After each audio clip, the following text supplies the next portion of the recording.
नमस्कार, good morning, सत श्री अकाल। बिग ब्रेकिंग लेकर न्यूज रूम से मैं हाजिर हूं आपके साथ। और आप सब जानते हैं, दिल्ली और एनसीआर में रहने वाले दोस्तों, आप सब जानते हैं कि सुबह सुबह बहुत तेज बारिश हुई है और बारिश का आलम ऐसा कि चारों तरफ कुछ जगह तो नाव चलने लगी है। दिल्ली में तो ऐसे भी नाव चल जाती है जल्दी। तो दिल्ली के रहने वाले लोगों के लिए आज का दिन जो है वो बहुत ही मुश्किल भरा दिन होने जा रहा है, क्योंकि चारों तरफ वाटर लॉगिंग है। लेकिन उसके अलावा एक लॉगिन जो है वो उधर भी है, संसद के अंदर। यानी अभी ठीक 11:02 और संसद की कार्यवाही शुरू हो रही है। लेकिन उससे पहले तमाम नेता जो हैं वो अलग अलग अपनी तैयारियों के साथ आए हुए हैं। और इससे पहले राहुल गांधी ने अभी से ठीक 10 मिनट पहले मीडिया से बात की है। क्या कुछ कहा है राहुल गांधी ने, आइए जरा सबसे पहले सुनते हैं। और सदन के अंदर क्या कुछ चल रहा है वो भी देखेंगे। लेकिन सबसे पहले सुनते हैं राहुल गांधी कह क्या रहे हैं, सुनिए।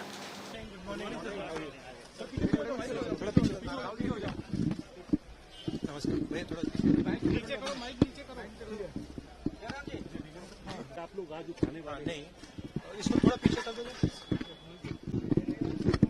कल ऑपोजिशन के जो फ्लोर लीडर्स हैं सबकी मीटिंग हुई और यूनानिमस था कि आज हमें नीट का जो इशू है उस पर डिस्कशन चाहिए।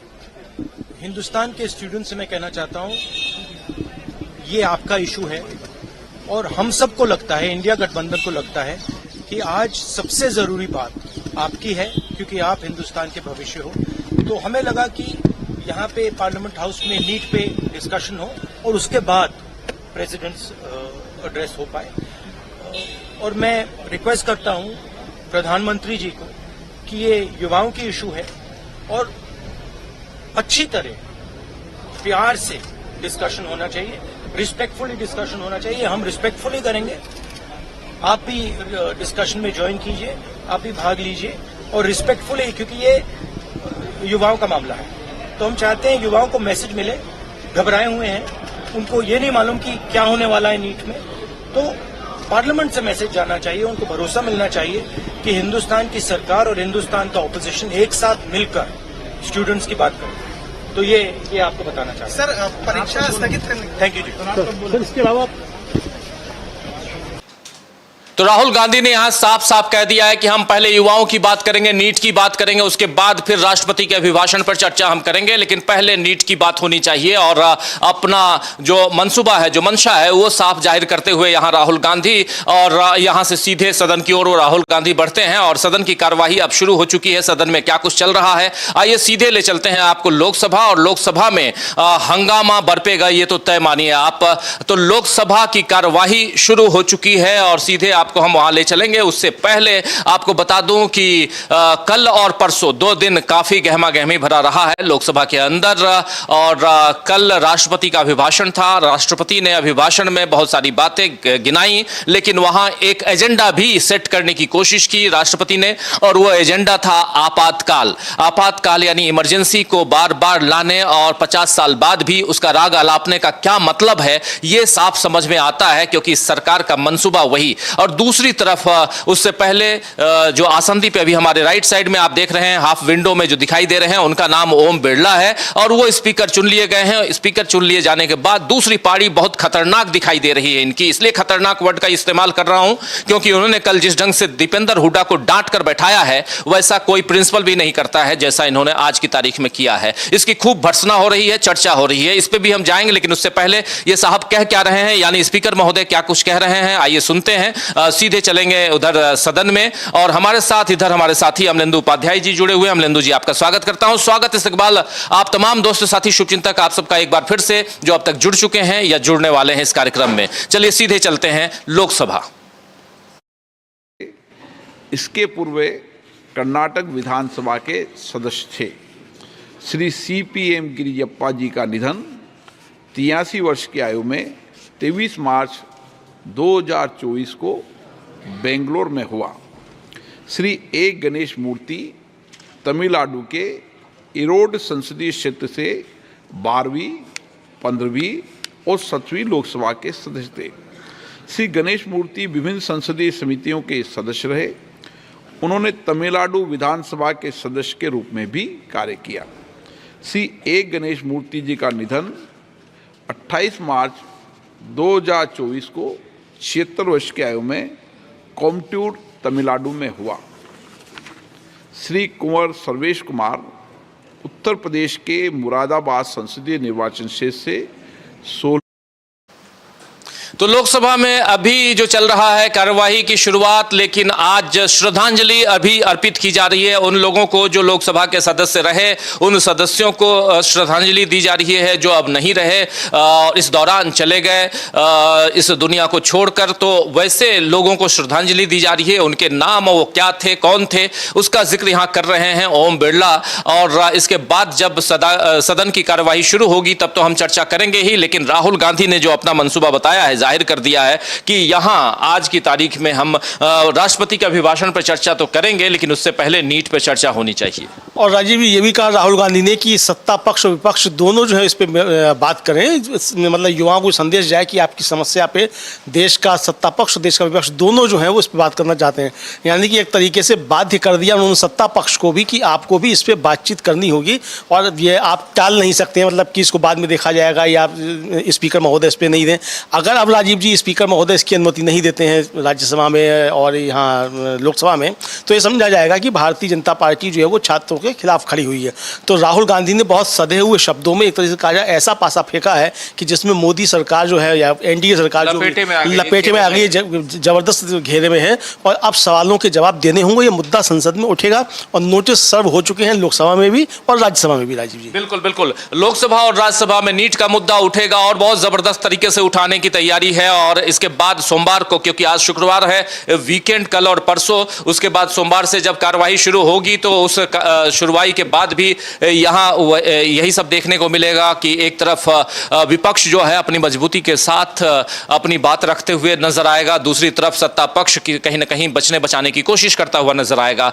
और उस दिन ईडी, सीबीआई, आईटी एजेंसियां जितनी भी हैं, ऐसी इनकम टैक्स से रिलेटेड जो एजेंसियां हैं, इन सब को लेकर भी एक चर्चा की बात कही जा रही है। सूत्रों के अनुसार जो खबरें हम लोगों तक आ रही हैं उस आधार पे बता रहा हूं कि ये मामला यहां इतनी आसानी से थमने वाला नहीं है, क्योंकि केजरीवाल हो या हेमंत सोरेन हो या ऐसे तमाम राजनेता हो जिनको सलाखों के पीछे डाल दिया गया है, इन सब को लेकर भी चर्चा की मांग की गई है सदन में, दोनों सदनों में विपक्ष की तरफ से। तो सत्ता पक्ष पर एक जबरदस्त घेराव की कोशिश विपक्ष की तरफ से, और विपक्ष के नेता और लोकसभा में नेता विपक्ष राहुल गांधी ने अपना मंसूबा यहां साफ जाहिर कर दिया है कि आज हम साफ साफ पहले से इसकी डिमांड कर चुके हैं कि नीट पर चर्चा होनी चाहिए और नीट की चर्चा को आगे बढ़ाइए, वरना हम इस सदन की कार्यवाही में बाधा भी डाल सकते हैं। लेकिन राहुल गांधी ये बाधा की बात नहीं कह रहे हैं, ये बाधा की बात जो है साफ सुनाई समझा दे रहा है, समझ में आ रहा है। लेकिन उसके साथ साथ ये बात भी आ रही है सामने कि इस बार विपक्ष बहुत मजबूत है और विपक्ष अपनी मजबूती के कारण इस मुकाम तक पहुंचा है कि अब विपक्ष के पास नेता प्रतिपक्ष भी है, और इसीलिए सरकार, खासकर जो मोदी सरकार या एनडीए सरकार, इस वक्त आप देखिए कि कहीं न कहीं बैकफुट पर नजर आती है। अमलेंदु जी, यहां से अगर नीट पर बात नहीं बनती है, नीट पर चर्चा नहीं करते हैं, ओम बिरला साहब नहीं करवाते हैं, या उधर दूसरे सदन में, उच्च सदन में जगदीप धनखड़ साहब नहीं करवाते हैं, और वही हाल हम देखें जिसमें विपक्ष के लोगों को बाहर कर देना और शांतिपूर्ण अपने हिसाब से नियम कायदे बदलना, और उसके अलावा या तो एडजर्न कर लेना, क्योंकि पिछला 10 साल ज़्यादा से ज़्यादा एडजर्न हमने देखा है सदन को। उस वैसी स्थिति में आज की तारीख में क्या सड़कों पे भी आप देखते हैं माहौल गरमाते हुए? देखिए राजीव जी, सड़कें तो गर्म हैं ही, आज भी प्रदर्शन हो रहे हैं, इतनी बारिश में भी प्रदर्शन हो रहे हैं नीट के खिलाफ छात्रों के, और विपक्षी दलों के भी इस पे हो रहे हैं, और विपक्षी दलों की तरफ से जो है उठाए भी गए हैं मसले, और कार्य स्थगन प्रस्ताव जो है वही रखे गए हैं कि भाई इसको सबसे पहले इस पर चर्चा की जाए, चूँकि ये महत्वपूर्ण मसला है, लाखों छात्रों का इससे भविष्य जुड़ा हुआ है, तो ये मसला उठाया गया। तो अगर इस पर स्पीकर महोदय या सभापति महोदय राज्यसभा के अगर वो इस पर चर्चा नहीं कराते हैं तो ये संदेश जाएगा कि सरकार जो है इस मसले पर छात्रों के खिलाफ खड़ी हुई है। तो ये मुझे लगता है राजीव जी कि इस पर चर्चा करानी पड़ेगी। अगर चर्चा नहीं कराएंगी तो जाहिर सी बात है कि विपक्ष बहुत तगड़ा है लोकसभा में भी, तो अब यहाँ फिर ज़बरदस्त तरीके का फिर हंगामा देखने को मिल सकता है।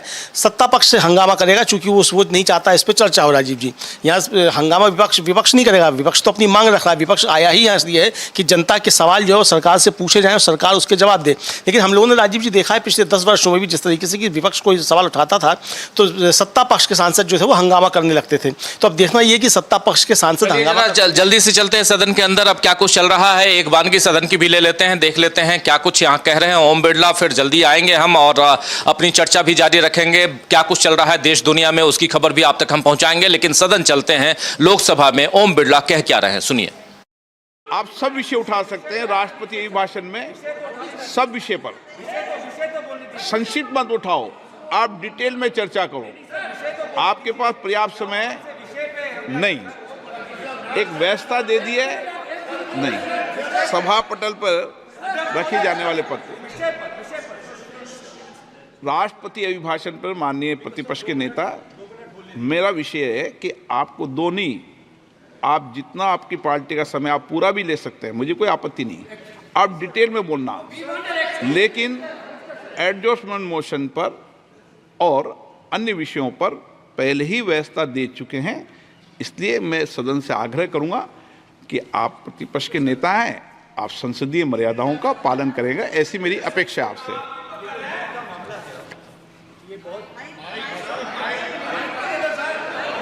माइक मैं बंद नहीं करता हूं, पूर्व में भी आपको व्यवस्था दी थी, यहाँ कोई बटन नहीं होता। सर माइक तो दे दीजिए। मैं आपको पूर्व में बता चुका हूं कि आप विषय राष्ट्रपति अभिभाषण में रखें। अभी आपका नहीं सर, कोई हम रिकॉर्ड में नहीं जाएगा, इसलिए मेरा आग्रह है उनको, हिंदुस्तान के जो स्टूडेंट्स हैं उनको हम जॉइंट मैसेज देना चाहते थे। हाँ दें आप। सुनिए, जॉइंट मैसेज देना चाहते थे ऑपोजिशन और सरकार के साइड से कि इस मुद्दे को हम ज़रूरी मानते हैं और इसीलिए हमने सोचा था कि आज स्टूडेंट्स की रिस्पेक्ट करने के लिए हम नीट पर डिस्कशन करें। ठीक है, आप डेडिकेटेड डिस्कशन। अब बात यह है कि दो फोर्सेस हैं, एक तरफ नहीं माने, ओके, सभा पटल पर रखे जाने वाले पत्र आइटम नंबर 3, श्री अर्जुन मेघवाल जी। धन्यवाद अध्यक्ष जी। मैं आपकी अनुमति से आज की संशोधित कार्यसूची के क्रम संख्या 3 पर अंकित दस्तावेज जो डॉक्टर जितेंद्र सिंह जी के नाम के आगे उल्लेखित है, आपकी अनुमति से सदन के पटल पर रखता हूं। मान्य सदस्यगण, आपको पर्याप्त समय, पर्याप्त अवसर, आप पूरा समय राष्ट्रपति अभिभाषण पर हर विषय में बोल सकते हैं। 2 मिनट नहीं, मैं आपको पूरा समय दूंगा। 2 मिनट का विषय नहीं है, आप पूरा मेंशन करो, पूरा विषय रखो, मुझे कोई आपत्ति नहीं, ऐसा नहीं। एक व्यवस्था है, आप वरिष्ठ नेता हैं आप, आपको पूरा समय, पूरा वक्त देंगे। मैं फिर आग्रह कर रहा हूं, माननीय सदस्यगण, हर विषय, हर मुद्दे पर राष्ट्रपति अभिभाषण पर आप चर्चा कर सकते हैं और सरकार से भी अपेक्षा करूंगा कि आपके उठाए गए मुद्दों पर सरकार जवाब देगी। माननीय आइटम नंबर 4 श्री अर्जुन राम मेघवाल जी। धन्यवाद अध्यक्ष जी। मैं लोकसभा की संशोधित कार्यसूची के क्रम संख्या 4 पर अंकित दस्तावेज जो मेरे नाम के आगे उल्लेखित है, आपकी अनुमति से सदन के पटल पर रखता हूं। धन्यवाद। आइटम नंबर 5 श्री महासचिव।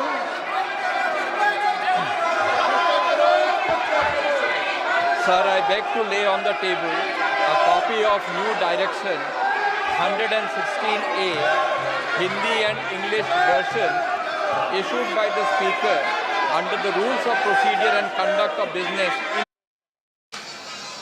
तो राहुल गांधी ने यहां साफ साफ डिमांड की है कि नीट पर चर्चा होनी चाहिए और हम चाहते हैं, नेता प्रतिपक्ष के रूप में राहुल गांधी पहली बार बोलने के लिए खड़े हुए और उन्होंने साफ साफ डिमांड ये रखी, अपनी मांग ये रखी कि चूंकि नीट का मसला ऐसा है जिसमें सत्ता पक्ष और विपक्ष दोनों कम से कम छात्रों को आश्वासन तो दे कि हम उस पर बात करना चाहते हैं और यही बात यहां पर छात्रों के सम्मान के लिए नीट पर बहस जरूरी है, ये राहुल गांधी की डिमांड और इसलिए यहां पर राहुल गांधी अपनी बात रखने के लिए और खड़े हुए। लेकिन इस बीच लोकसभा की कार्यवाही स्थगित कर दी गई है। अभी आप देख रहे हैं लोकसभा की कार्यवाही स्थगित कर दी गई है। राहुल गांधी ने कहा कि छात्र जो हैं वो देश के भविष्य हैं और देश के भविष्य के साथ खिलवाड़ नहीं होना चाहिए, यानी छात्रों के साथ खिलवाड़ नहीं होना चाहिए। ये तमाम बातें राहुल गांधी ने वहां कही। लोकसभा की कार्यवाही इस बीच स्थगित कर दी गई है। नीट में पेपर लीक मामले को लेकर के लोकसभा के अंदर हंगामा हुआ। लोकसभा के अंदर हंगामा इस मसले पे हुआ कि राहुल गांधी नेता विपक्ष के रूप में खड़े हुए। उन्होंने डिमांड की कि आप और हम यानी सत्ता पक्ष और विपक्ष दोनों मिलकर यहां हम बात करें नीट को लेकर, छात्रों को लेकर, छात्रों के भविष्य को लेकर। लेकिन सदन यानी ओम बिरला ने इस मसले को स्वीकार नहीं किया और उन्होंने कहा कि हमने आपको समय दिया है, आप चाहें तो एक ही आदमी पूरी बात कर लीजिए या आप चाहें तो आपस में बात कीजिए, लेकिन हम बात यहां पर नीट की नहीं बल्कि राष्ट्रपति के अभिभाषण पर करेंगे। ये सारी बातें यहां पर राहुल गांधी को बताई गई। 12 बजे तक के लिए लोकसभा की कार्यवाही स्थगित कर दी गई है। इस वक्त 11:18 का समय हो रहा है, मतलब 45-50 मिनट के बाद फिर से लोकसभा की कार्यवाही शुरू होगी। लेकिन उससे पहले शुरुआत में राहुल गांधी ने अपनी मंशा जाहिर कर दी थी, उन्होंने अपनी बात रखी थी। आइए जरा सुन लेते हैं राहुल गांधी बाहर क्या कुछ कह करके अंदर गए। अंदर में भी उन्होंने जो कुछ कहा है वो भी, यानी कि सदन में जो कुछ कहा है वो भी आपको सुनाएंगे, लेकिन पहले बाहर क्या कुछ कह रहे हैं मीडिया से सुन लीजिए। कल ऑपोजिशन के जो फ्लोर लीडर्स हैं सबकी मीटिंग हुई और यूनानिमस था कि आज हमें नीट का जो इशू है उस पर डिस्कशन चाहिए। हिंदुस्तान के स्टूडेंट्स से मैं कहना चाहता हूं ये आपका इशू है और हम सबको लगता है, इंडिया गठबंधन को लगता है कि आज सबसे जरूरी बात आपकी है क्योंकि आप हिंदुस्तान के भविष्य हो। तो हमें लगा कि यहाँ पे पार्लियामेंट हाउस में नीट पे डिस्कशन हो और उसके बाद प्रेसिडेंट्स एड्रेस हो पाए।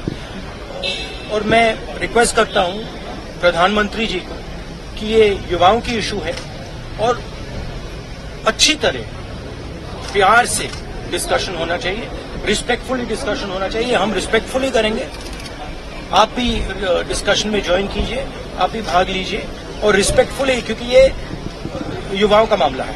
तो हम चाहते हैं युवाओं को मैसेज मिले, घबराए हुए हैं, उनको ये नहीं मालूम कि क्या होने वाला है नीट में, तो पार्लियामेंट से मैसेज जाना चाहिए, उनको भरोसा मिलना चाहिए कि हिंदुस्तान की सरकार और हिंदुस्तान का ऑपोजिशन एक साथ मिलकर स्टूडेंट्स की बात करें। तो ये आपको बताना चाहते हैं। सर परीक्षा तो सुन रहे थे आप, यहां पर राहुल गांधी अपनी बात रख रहे थे। ये सदन की कार्रवाई शुरू होने से पहले उन्होंने मीडिया बाइट दी, मीडिया से अपनी बात रखी, उसके बाद सदन के अंदर आए, लोकसभा के अंदर आए। लोकसभा के ये राहुल गांधी आप जानते हैं कि नेता विपक्ष हैं, प्रतिपक्ष हैं, जो कह लीजिए या लीडर ऑफ ऑपोजिशन कह लीजिए वो हैं। और उसके बाद जैसे ही उन्होंने अपनी डिमांड रखी और उनकी डिमांड के बाद थोड़ा शोर गुल हंगामा और उसके बाद लोकसभा की कार्यवाही 12 बजे तक खत्म हो गई, रोक दी गई। अब चलते हैं हम सीधे उधर राज्यसभा में भी थोड़ी देर में आप वैसा ही नजारा देखेंगे। मल्लिकार्जुन खड़गे अपनी बात रख रहे हैं, सीधे चलते हैं मल्लिकार्जुन खड़गे कह क्या रहे हैं, सुनिए।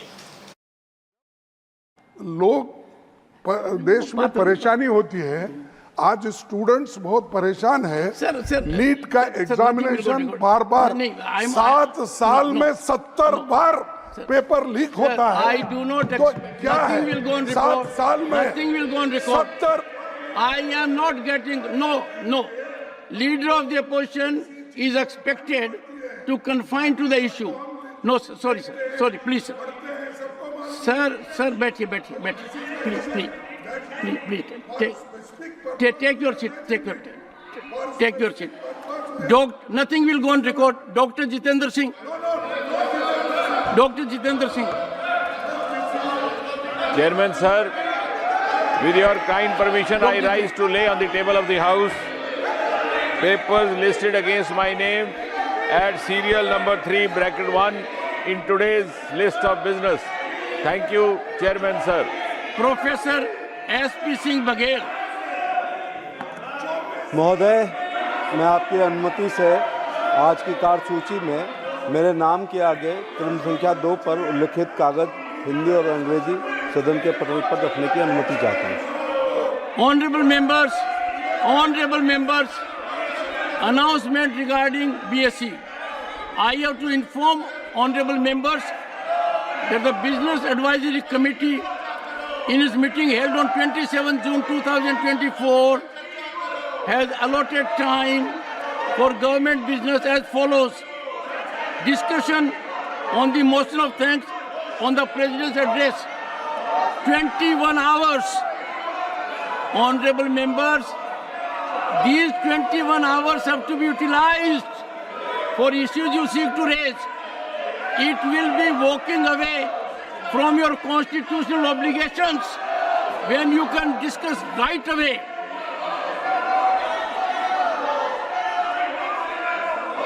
Honorable members, I have to inform honorable members that the panel of vice chairpersons for this session has been reconstituted, and the details are as follows. I have continued with the practice to have 50% of our honorable women members as part of the panel. Sukhendu Shekhar Ray, Ghanshyam Tiwari, Narayan Das Gupta, Rajni Ashok Rao Patil, Sonal Man Singh, Medha Vishram Kulkarni, Sujit Kumar, Fozia Khan. Honorable members, Shri Sudhanshu Trivedi to move that an address be presented to the President in the following terms. That the members of the Rajya Sabha assembled in this session are deeply grateful to the President for the address which he has been pleased to deliver to both houses of Parliament assembled together on June 27, 2024. महोदय, आज मैं इस नई लोकसभा के गठन के बाद महामहिम राष्ट्रपति महोदय द्वारा दिए गए अभिभाषण पर धन्यवाद और कृतज्ञता ज्ञापित करने के लिए खड़ा हुआ हूं। महामहिम राष्ट्रपति ने अपने अभिभाषण में जो जो बातें कही हैं, मैं प्रयास करूंगा कि क्रमवार उसका बिंदुवार कुछ बिंदुओं के बारे में अपना और पार्टी का पक्ष रखने का प्रयास करूं। राष्ट्रपति महोदया ने प्रथम 3 बिंदुओं में इस बात का उल्लेख किया कि एक नई सरकार और नई लोकसभा का गठन। तो राज्यसभा की कार्यवाही चल रही है। राज्यसभा में भी मल्लिकार्जुन खड़गे जो कांग्रेस के प्रेसिडेंट हैं और एलओपी हैं, राज्यसभा के लीडर ऑफ अपोजिशन, उन्होंने डिमांड रखी कि नीट पर हम बात करें, लेकिन उनकी बात को, उनकी डिमांड को खारिज कर दिया गया। आसंदी पर विराजमान हैं देश के उपराष्ट्रपति और राज्यसभा के सभापति जगदीप धनखड़, और जगदीप धनखड़ ने अब 21 घंटे का समय दिया है। जैसा 21 घंटे का समय उधर लोकसभा में दिया गया था, वैसे ही 21 घंटे का समय राज्यसभा में भी है, और इस पर 2 तारीख तक बहस चलनी है और 3 तारीख को इस पर प्रधानमंत्री अपनी बात रखेंगे। धन्यवाद ज्ञापन पर अपनी बात प्रधानमंत्री रखेंगे, लेकिन उससे पहले अब कार्यवाही को इन्होंने शुरू कर दिया है और उसमें राष्ट्रपति के अभिभाषण पर बातचीत चल रही है। लेकिन दूसरी तरफ एक महत्वपूर्ण बात, जो महत्वपूर्ण घटना घटी उधर लोकसभा में, और लोकसभा में साफ साफ नेता प्रतिपक्ष राहुल गांधी ने कहा कि नीट पर हम बात करना चाहते हैं। छात्र इस देश के भविष्य हैं और उनके बारे में सत्ता पक्ष को भी और विपक्ष को भी, दोनों को बात करनी चाहिए, लेकिन उनकी बात को खारिज कर दिया गया। और उसके बाद जब हंगामा शुरू हुआ तो लोकसभा की कार्यवाही 12 बजे तक स्थगित कर दी गई। लेकिन लोकसभा के अंदर राहुल गांधी जब खड़े हुए तो उन्होंने कहा क्या, आइए जरा उनकी जुबानी सुन लेते हैं, चर्चा आगे बढ़ाएंगे। हमारे साथ मौजूद हैं यहाँ हमारे साथी न्यूज रूम से अमलेंदु उपाध्याय जी, उनके पास भी चलेंगे, लेकिन आइए चलते हैं राहुल गांधी क्या कुछ कह रहे थे लोकसभा के अंदर, सुन दीजिए। आपको पूर्व में बता चुका हूं कि आप विषय राष्ट्रपति भाषण में रखें। अभी आपका नहीं सर, हम रिकॉर्ड में नहीं जाएगा, इसलिए मेरा आग्रह है। हिंदुस्तान के जो स्टूडेंट्स हैं हिंदुस्तान के जो स्टूडेंट्स हैं उनको हम जॉइंट मैसेज देना चाहते थे। हाँ दें आप। सुनिए जॉइंट मैसेज देना चाहते थे ऑपोजिशन और सरकार के साइड से कि इस मुद्दे को हम जरूरी मानते हैं और इसीलिए हमने सोचा था कि आज स्टूडेंट्स की रिस्पेक्ट करने के लिए हम नीट पर डिस्कशन करें। ठीक है, आप डेडिकेटेड डिस्कशन। अब बात यह है कि दो फोर्सेस हैं, एक तरफ नहीं माने प्लीज। ओके, सभा पटल पर रखे जाने वाले पत्र आइटम नंबर 3 श्री अर्जुन मेघवाल जी। धन्यवाद अध्यक्ष जी। मैं आपकी अनुमति से आज की संशोधित कार्य तो राहुल गांधी की बात यहां नहीं मानी गई और उसके बाद अर्जुन मेघवाल को खड़ा कराया गया और सभा पटल पर रखे जाने वाले दूसरी बातें जिस पर चर्चा होनी है वो सब यहां अर्जुन राम मेघवाल अपनी बात रखते हुए आगे बढ़ गए। और फिर हम जब उधर बढ़ते हैं राज्यसभा में, तो राज्यसभा में भी नेता प्रतिपक्ष मल्लिकार्जुन खड़गे अपनी बात रखते हैं। वो चाहते हैं कि नीट पर चर्चा हो, लेकिन नीट पर चर्चा नहीं होती है और इसके बाद राज्यसभा की कार्यवाही भी 12 बजे तक के लिए स्थगित कर दी जाती है। तो दोनों सदन स्थगित, एडजर्न और ऐसे ही चलेगा साफ दिखाई देता है अमलेंदु जी, क्योंकि यहां से एक मैसेज, एक पैगाम जो सरकार अभी तक करती आई है पिछले 10 साल से वही करने की कोशिश, लेकिन इस बार विपक्ष मजबूत है और कब तक सरकार भागेगी ये भी देखना होगा। देखिए राजीव जी, सरकार भागती ही रहेगी क्योंकि सरकार के पास असल में बात करने के लिए कुछ है नहीं। अब नीट में जो घोटाला हुआ है, पहले तो इसी सरकार ने कह दिया था, शिक्षा मंत्री ने खास तौर से, कि कोई घोटाला नहीं हुआ है, कोई पेपर लीक नहीं हुआ है, और बाद में जब सारी पोल खुलने लगी तो फिर स्वीकार किया कि हाँ उसमें घोटाला भी हुआ है और उसके बाद फिर जाँच भी। भाई अगर कोई घोटाला नहीं हुआ तो आप ये जाँच किस बात की करा रहे हैं? CBI छापे क्यों मार रही है जगह जगह राजीव जी?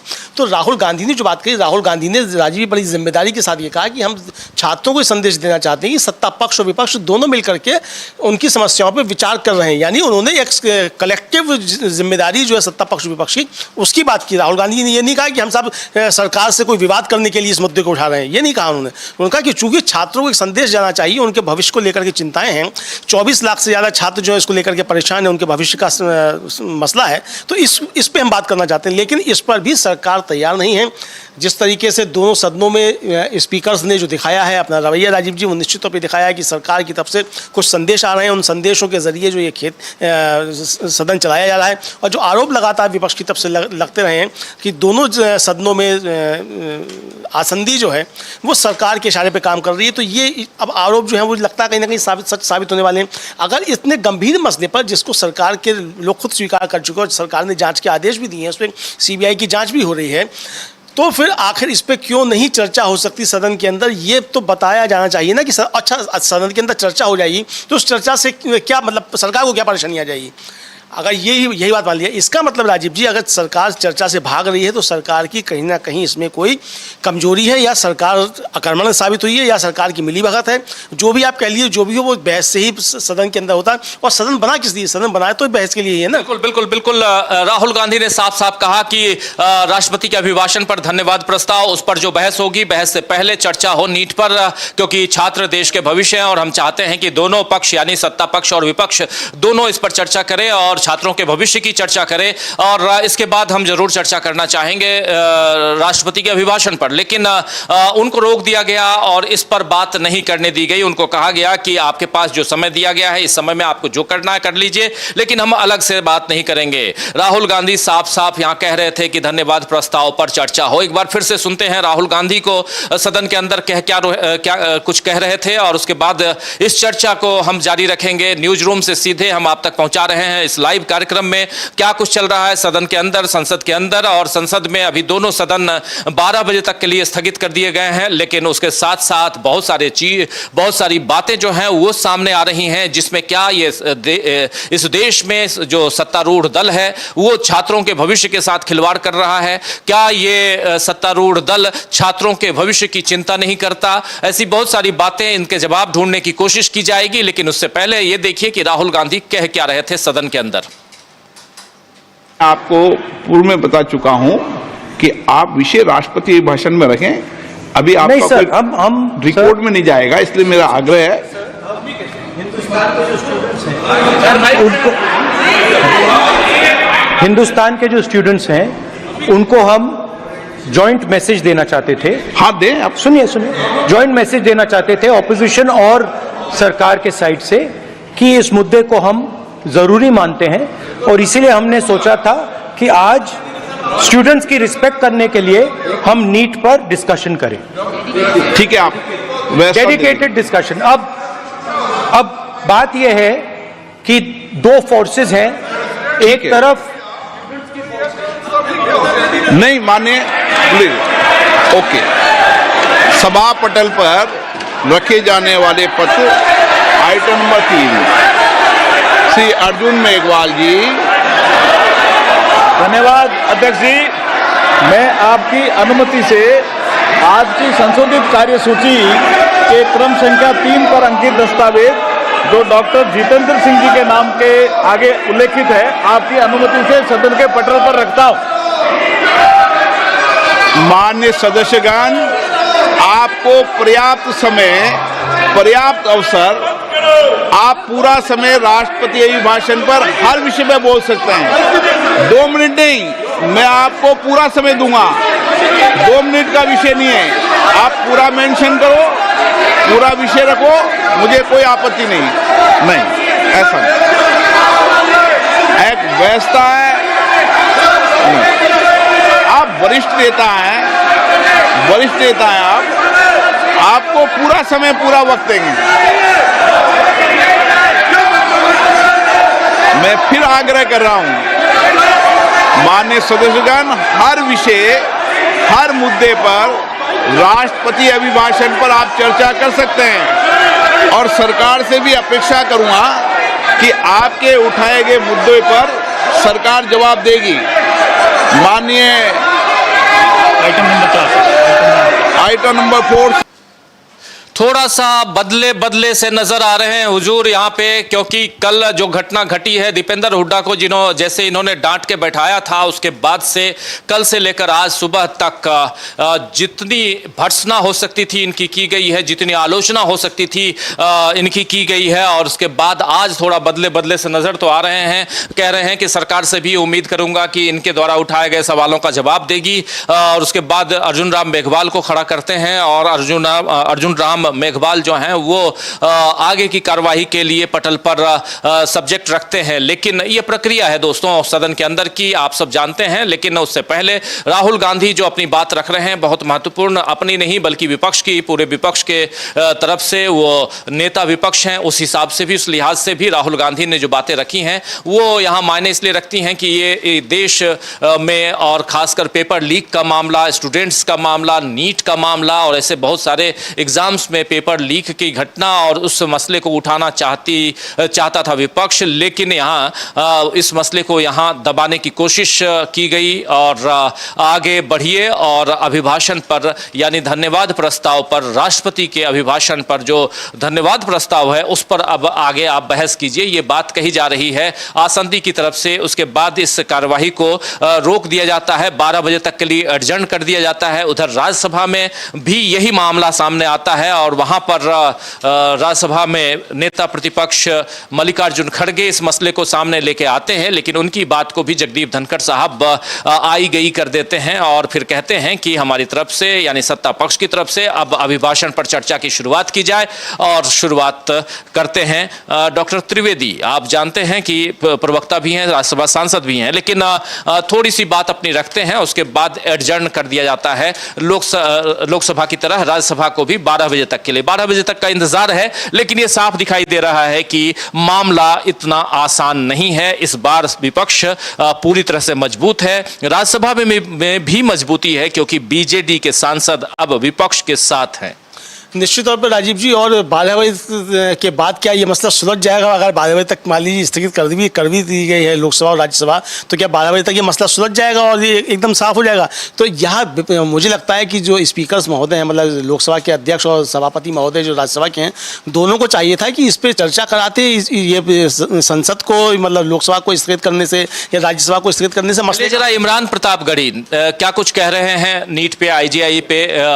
आज आप लोगों को शुरुआत में जो साथी पहले जुड़े थे उन सबको पता है ही कि दिल्ली और एनसीआर में जबरदस्त सुबह 4:30 बजे के बाद तेज हवाओं के साथ बारिश हुई और उसके बाद चारों तरफ लबालब पानी का आलम, कई पेड़ जो हैं वो गिर गए। और पेड़ों का गिरना तो चलिए वो हमेशा की बात है, लेकिन इंदिरा गांधी इंटरनेशनल एयरपोर्ट दिल्ली का टर्मिनल 1 उसकी छत गिर जाए तो ये छोटी मोटी बात नहीं हो सकती है। ये सब कुछ मोदी राज में ही संभव है, आप जानते हैं। तो चलिए खैर, इमरान प्रतापगढ़ी इन दोनों मसलों पे, चाहे वो Indira Gandhi international airport terminal 1 की छत गिर गई और कई सारे बहुत सारी कारें जो है गाड़ियां उसमें दब गई हो, ये मामला हो या नीट का मामला हो, क्या कुछ कह रहे हैं इमरान प्रतापगढ़ी, सुन लीजिए। के ऊपर आज टर्मिनल 1 में हादसा सामने आया, पूरी रूफ जो है वो गिर गया, रूफ का हिस्सा, एक व्यक्ति की मौत हुई, कई घायल हैं। और सिर्फ दिल्ली एयरपोर्ट की घटना जो है तो है, अभी 2 दिन पहले आप देखिए कि 1 दिन पहले जबलपुर एयरपोर्ट की सिचुएशन आप देखिए, तो देश में सारे एयरपोर्ट्स की सिचुएशन यही है, व्यवस्था चरमरा गई है और आज इतना बड़ा हादसा होना बहुत ही शर्मनाक है। पहली बारिश में ही दिल्ली में टर्मिनल 1 पर छत गिरे और लोग मर जाएं, ये इससे शर्मनाक क्या हो सकता है। देश की सरकार ने इंफ्रास्ट्रक्चर का तमाशा बना के रख दिया है। देश की रेलवेज जो हैं वो किस बदहाली के साथ चल रही हैं, उनके हादसे हो रहे हैं, लोग किस बुरी तरह सफर कर रहे हैं। एयरपोर्ट्स की स्थिति ये है। ये सरकार पूरी तरह से विफल है और इस सरकार के मंत्रीगण न तो उनके अंदर नैतिकता नाम की कोई चीज बची है, न वो कोई जिम्मेदारी लेना चाहते हैं। मंत्री वहां पर मौके पर गए हैं, अभी खुद एयरपोर्ट पर मौजूद हैं, वहां पे जायजा ले रहे हैं। आप हादसा होने के बाद तो अश्विनी वैष्णव जी भी जाते हैं फोटोशूट कराने के लिए, तो फोटोशूट के अलावा और क्या करने गए? आपको पहले से नहीं पता है कि आप व्यवस्था चुस्त दुरुस्त करिए? जो मौत हुई है उसका जिम्मेदार कौन है, उसकी जिम्मेदारी कौन लेगा? विपक्ष आज नीट का इशू उठाने वाला है, राहुल गांधी ने जो भी बात करी है, लेकिन आप लोगों के सांसदों ने राज्यसभा में भी आज जो है नोटिस दिए हैं। क्या हम लगातार नीट के मुद्दे पर देश के छात्रों की आवाज उठा रहे हैं। देश के लाखों छात्रों का भविष्य जिस तरह से चौपट किया जा रहा है और देश के शिक्षा मंत्री जिस तरह से चुप्पी ओढ़ करके बैठे हुए हैं वो बहुत ही शर्मनाक है और विपक्ष लाखों छात्रों के भविष्य से इस सरकार को खिलवाड़ नहीं करने देगा। हम तो इमरान प्रतापगढ़ी राज्यसभा से सांसद हैं कांग्रेस पार्टी की तरफ से और ये अपनी बात नीट के मसले पे भी और बात जो है वो बारिश के कारण, चाहे जबलपुर का मामला हो, जबलपुर एयरपोर्ट पर कल हादसा हुआ, वहां की छत गिर गई और आज इधर दिल्ली एयरपोर्ट में टर्मिनल 1 की छत गिर गई और इन सब घटनाओं का जिक्र करते हुए इमरान प्रतापगढ़ी, लेकिन ऐसे तमाम नेता हैं जो सदन के बाहर निकलकर मीडिया से चर्चा कर रहे हैं, अपनी बात रख रहे हैं। सदन के अंदर राहुल गांधी ने जो बात रखी है वो बहुत महत्वपूर्ण है। राहुल गांधी साफ कह रहे हैं कि देश के छात्रों के भविष्य का यहां मामला है और इस पर चर्चा होनी चाहिए। नीट मामले, पेपर लीक मामले की चर्चा होनी चाहिए और आप सब जानते हैं कि कोटा हो या दिल्ली का मुखर्जी नगर या और भी कई ऐसे जहां कोचिंग सेंटर हैं, वहां पर छात्र रोजी रोटी के लिए, आगे के भविष्य के लिए वहां तैयारियों के लिए आते हैं और उनके साथ अगर इस ढंग की ज्यादतियां होती हैं, उनके साथ अगर वो तैयारियां कर रहे हैं और पेपर लीक हो जाए और वो उसमें पास ना हो पाए और वो छात्र पास हो जाए जो पढ़ाई लिखाई ना करके बल्कि पैसे के दम पर एग्जाम दे रहे हैं, तो इन दोनों के फर्क को समझना होगा और जो मेहनत का छात्र हैं उनके भविष्य के साथ आखिर खिलवाड़ क्यों हो रहा है इस देश में। और वैसे ही कई ऐसे लोग इसमें पकड़े गए हैं और संदेहों के घेरे में हैं जो राजनीति से ताल्लुक रखते हैं और अलग अलग राज्यों में इसके तार फैले हुए हैं, जाल फैले हुए हैं और इसका मामला जो है बिहार से लेकर गुजरात तक, महाराष्ट्र से लेकर असम तक कई अलग अलग राज्यों में है और इस पर चर्चा खूब हो रही है। तो इसीलिए इस चर्चा को राहुल गांधी आगे बढ़ाना चाह रहे थे। राहुल गांधी चाह रहे थे कि सदन के अंदर इस पर बहस हो, छात्रों के भविष्य का आखिर मामला है इसलिए भी बहस हो, लेकिन राहुल गांधी की बात यहां अनसुनी कर दी गई और राहुल गांधी और विपक्ष के तमाम नेता खड़े हुए अपनी बात के लिए रखने के लिए शोर शराबा की नौबत वहां आई और उसके बाद लोकसभा की कार्यवाही 12 बजे तक के लिए स्थगित कर दी गई। इसके बाद उधर राज्यसभा की कार्यवाही चल रही थी और राज्यसभा की कार्यवाही में भी कहीं ना कहीं ये बात बताने की कोशिश की गई, कहीं ना कहीं कही गई, ये बात भी कही गई कि नीट के मामले पर ही चर्चा आगे बढ़ाई जाए। मल्लिकार्जुन खड़गे ये बात कह रहे थे, लेकिन वहां भी राज्यसभा में भी मल्लिकार्जुन खड़गे की बात को दबा दिया गया और वहां राष्ट्रपति के अभिभाषण पर बात आगे बढ़ाने की कोशिश की गई। आप जानते हैं दोस्तों कि कल से लेकर परसों, मतलब परसों और कल दोनों दिनों में लोकसभा में आपने एक भाषण सुना ओम बिरला का भाषण और उन्होंने इमरजेंसी पर चर्चा की और चर्चा इधर राष्ट्रपति जी ने भी इमरजेंसी पे की और एक चर्चा कुछ दिनों में और होने वाली है इमरजेंसी पे, क्योंकि एक फिल्म आ रही है इमरजेंसी के नाम पे, शायद उसी का प्रचार हो रहा है क्या, ये सवाल किया जा रहा है। लेकिन रंजीता रंजन क्या कुछ कह रही हैं पहले उनको सुन लेते हैं। फिल्म का प्रचार हम भी करेंगे और अगर मोदी जी तो कर ही रहे हैं, और लेकिन उसके बाद भी मोदी जी के करने के बाद भी फिल्म फ्लॉप हो जा रही हैं, चाहे वो केरला स्टोरी हो या इधर 370 पे बनी फिल्म जम्मू कश्मीर की फिल्म हो, ये सारी फिल्में फ्लॉप हो गई हैं। तो इमरजेंसी भी फ्लॉप होगी, अभी से लिख के रख लीजिए। जो साथी देखने जाना चाहते हैं ज़रूर देखने जाइएगा, लेकिन इमरजेंसी वाली फिल्म भी फ्लॉप होगी। इमरजेंसी की घटना कोई इलीगल नहीं थी। धारा 352 352 के तहत देश में इमरजेंसी लगाई गई थी। अब उस इमरजेंसी को आप इलीगल तो नहीं कह सकते, लेकिन इतना है कि वो नहीं लगानी चाहिए थी, और इस बात के लिए इंदिरा गांधी से लेकर कांग्रेस ने माफ़ी भी मांगी है। इसकी चर्चा खूब हो चुकी है, लेकिन फिल्म का प्रचार साहब आप क्यों करते हैं? चलिए खैर, पहले सुनते हैं रंजीता रंजन को। मित्रों, देखिए, ये लोकप्रिय सरकार, होने दीजिए, हम लोग ये लोकप्रिय मुख्यमंत्री, 2014 से सुन रहे हैं, ये लोकप्रिय प्रधानमंत्री दोबारा से फिर से आप सबके कल्याण के लिए उम्मीद है कि फिर वो अपनी आपकी सेवा में तत्पर रहते हैं। जो ट्रेन और एक्सीडेंट इन्हीं की है, वजह से मणिपुर है, रीनीट की राजस्थान बात है, में प्राइस राइज की इस बात लोक है, कल्याणकारी unemployment की कार्य बात ने है, उन सारी बातों को सरकार ने दरकिनार करेंगे। ये कदम फिर से उठाकर एक अमली जामा पहनाने की इतने कोशिश सारे लोगों करेंगे, को फिर से लॉलीपॉप जो देने की पेंशन कोशिश के लिए करेंगे। वांछित लेकिन है, उन आज सबको विपक्ष बड़ी बहुत राहत देने का मजबूत प्रयास किया है। राष्ट्रपति अभिभाषण हमारी सरकार बीजेपी, भाजपा और जो कांग्रेस की रूलिंग तरह पार्टी झूठे है, वादे करने उसने वालों की क्या किया सरकार है, नहीं उनकी है। नीतियों को दर्शाता है। कुछ समय और पहले हमें उनकी 10 साल की नीतियां आपने तो देखा पता है, होगा, पूरे देश को पता है। रंजीता रंजन आप जानते हैं पप्पू यादव की पत्नी हैं और राज्यसभा में सांसद है कांग्रेस पार्टी की तरफ से, और लोकसभा में सांसद रही हैं। इस बार नहीं जीत पाई थी पिछली दफा, और उसके बाद ये राज्यसभा में सांसद हैं। इस बार पप्पू यादव लोकसभा में हैं और पत्नी रंजीता रंजन जो हैं, रंजीत रंजन एक्चुअली इनका नाम है, ये हैं राज्यसभा में और अपनी बात बहुत मुखरता के साथ रखती हैं। बुलेट चलाती हैं, बाइक चलाती हैं, बहुत फटाटेदार, और कई बार बाइक से आई हैं सदन के अंदर। कई बार हम लोगों ने इनसे मुलाकात सदन के अंदर जब इतने CISF और इसके जवान नहीं होते थे और आप भी फटाटेदार अंदर जा सकते थे, वैसी स्थिति में ये दिखाई देती थी। लेकिन अब शायद ये बाइक से आएँ तो अंदर ना आ पाएँ, क्योंकि CISF वाले आजकल जूते तक उतार लेते हैं। मैं अपना घड़ी पहन के अभी 3 दिन पहले गया था तो घड़ी उतरवा लिए। तो ये सब कुछ चल रहा है वहाँ लोकसभा में। लेकिन आप जानिए कि लोकसभा या राज्यसभा यानी संसद भवन में जो स्थिति अभी है, वो उस स्थिति में सत्ता पक्ष जरूर चाहेगा कि हम 10 साल जैसे सरकार चलाए हैं वैसे ही चलाएं, लेकिन विपक्ष जो है बहुत मजबूत दिखाई दे रहा है, और विपक्ष की मजबूती का ही आलम है कि बार बार सदन को एडजर्न करना पड़ रहा है। ये यहां दिखाई दे रहा है। अमलेंदु उपाध्याय जी, सदन को इसी ढंग से हम एडजर्न होते हुए देखेंगे क्या? अभी 12 बजे के बाद क्या फिर अभी 15 मिनट में यही होने वाला है? अब देखिए राजीव जी, मसला ये है कि ये कार्य स्थगन प्रस्ताव था जो दिया गया था लोकसभा और राज्यसभा में। रंजीत रंजन ने यहाँ राज्यसभा में दिया था कार्य स्थगन प्रस्ताव। तो कार्य स्थगित करके अगर बात सुन ली जाती, चर्चा कर ली जाती, तो ये संसद की कार्रवाई को स्थगित करने की आवश्यकता ही नहीं पड़ती।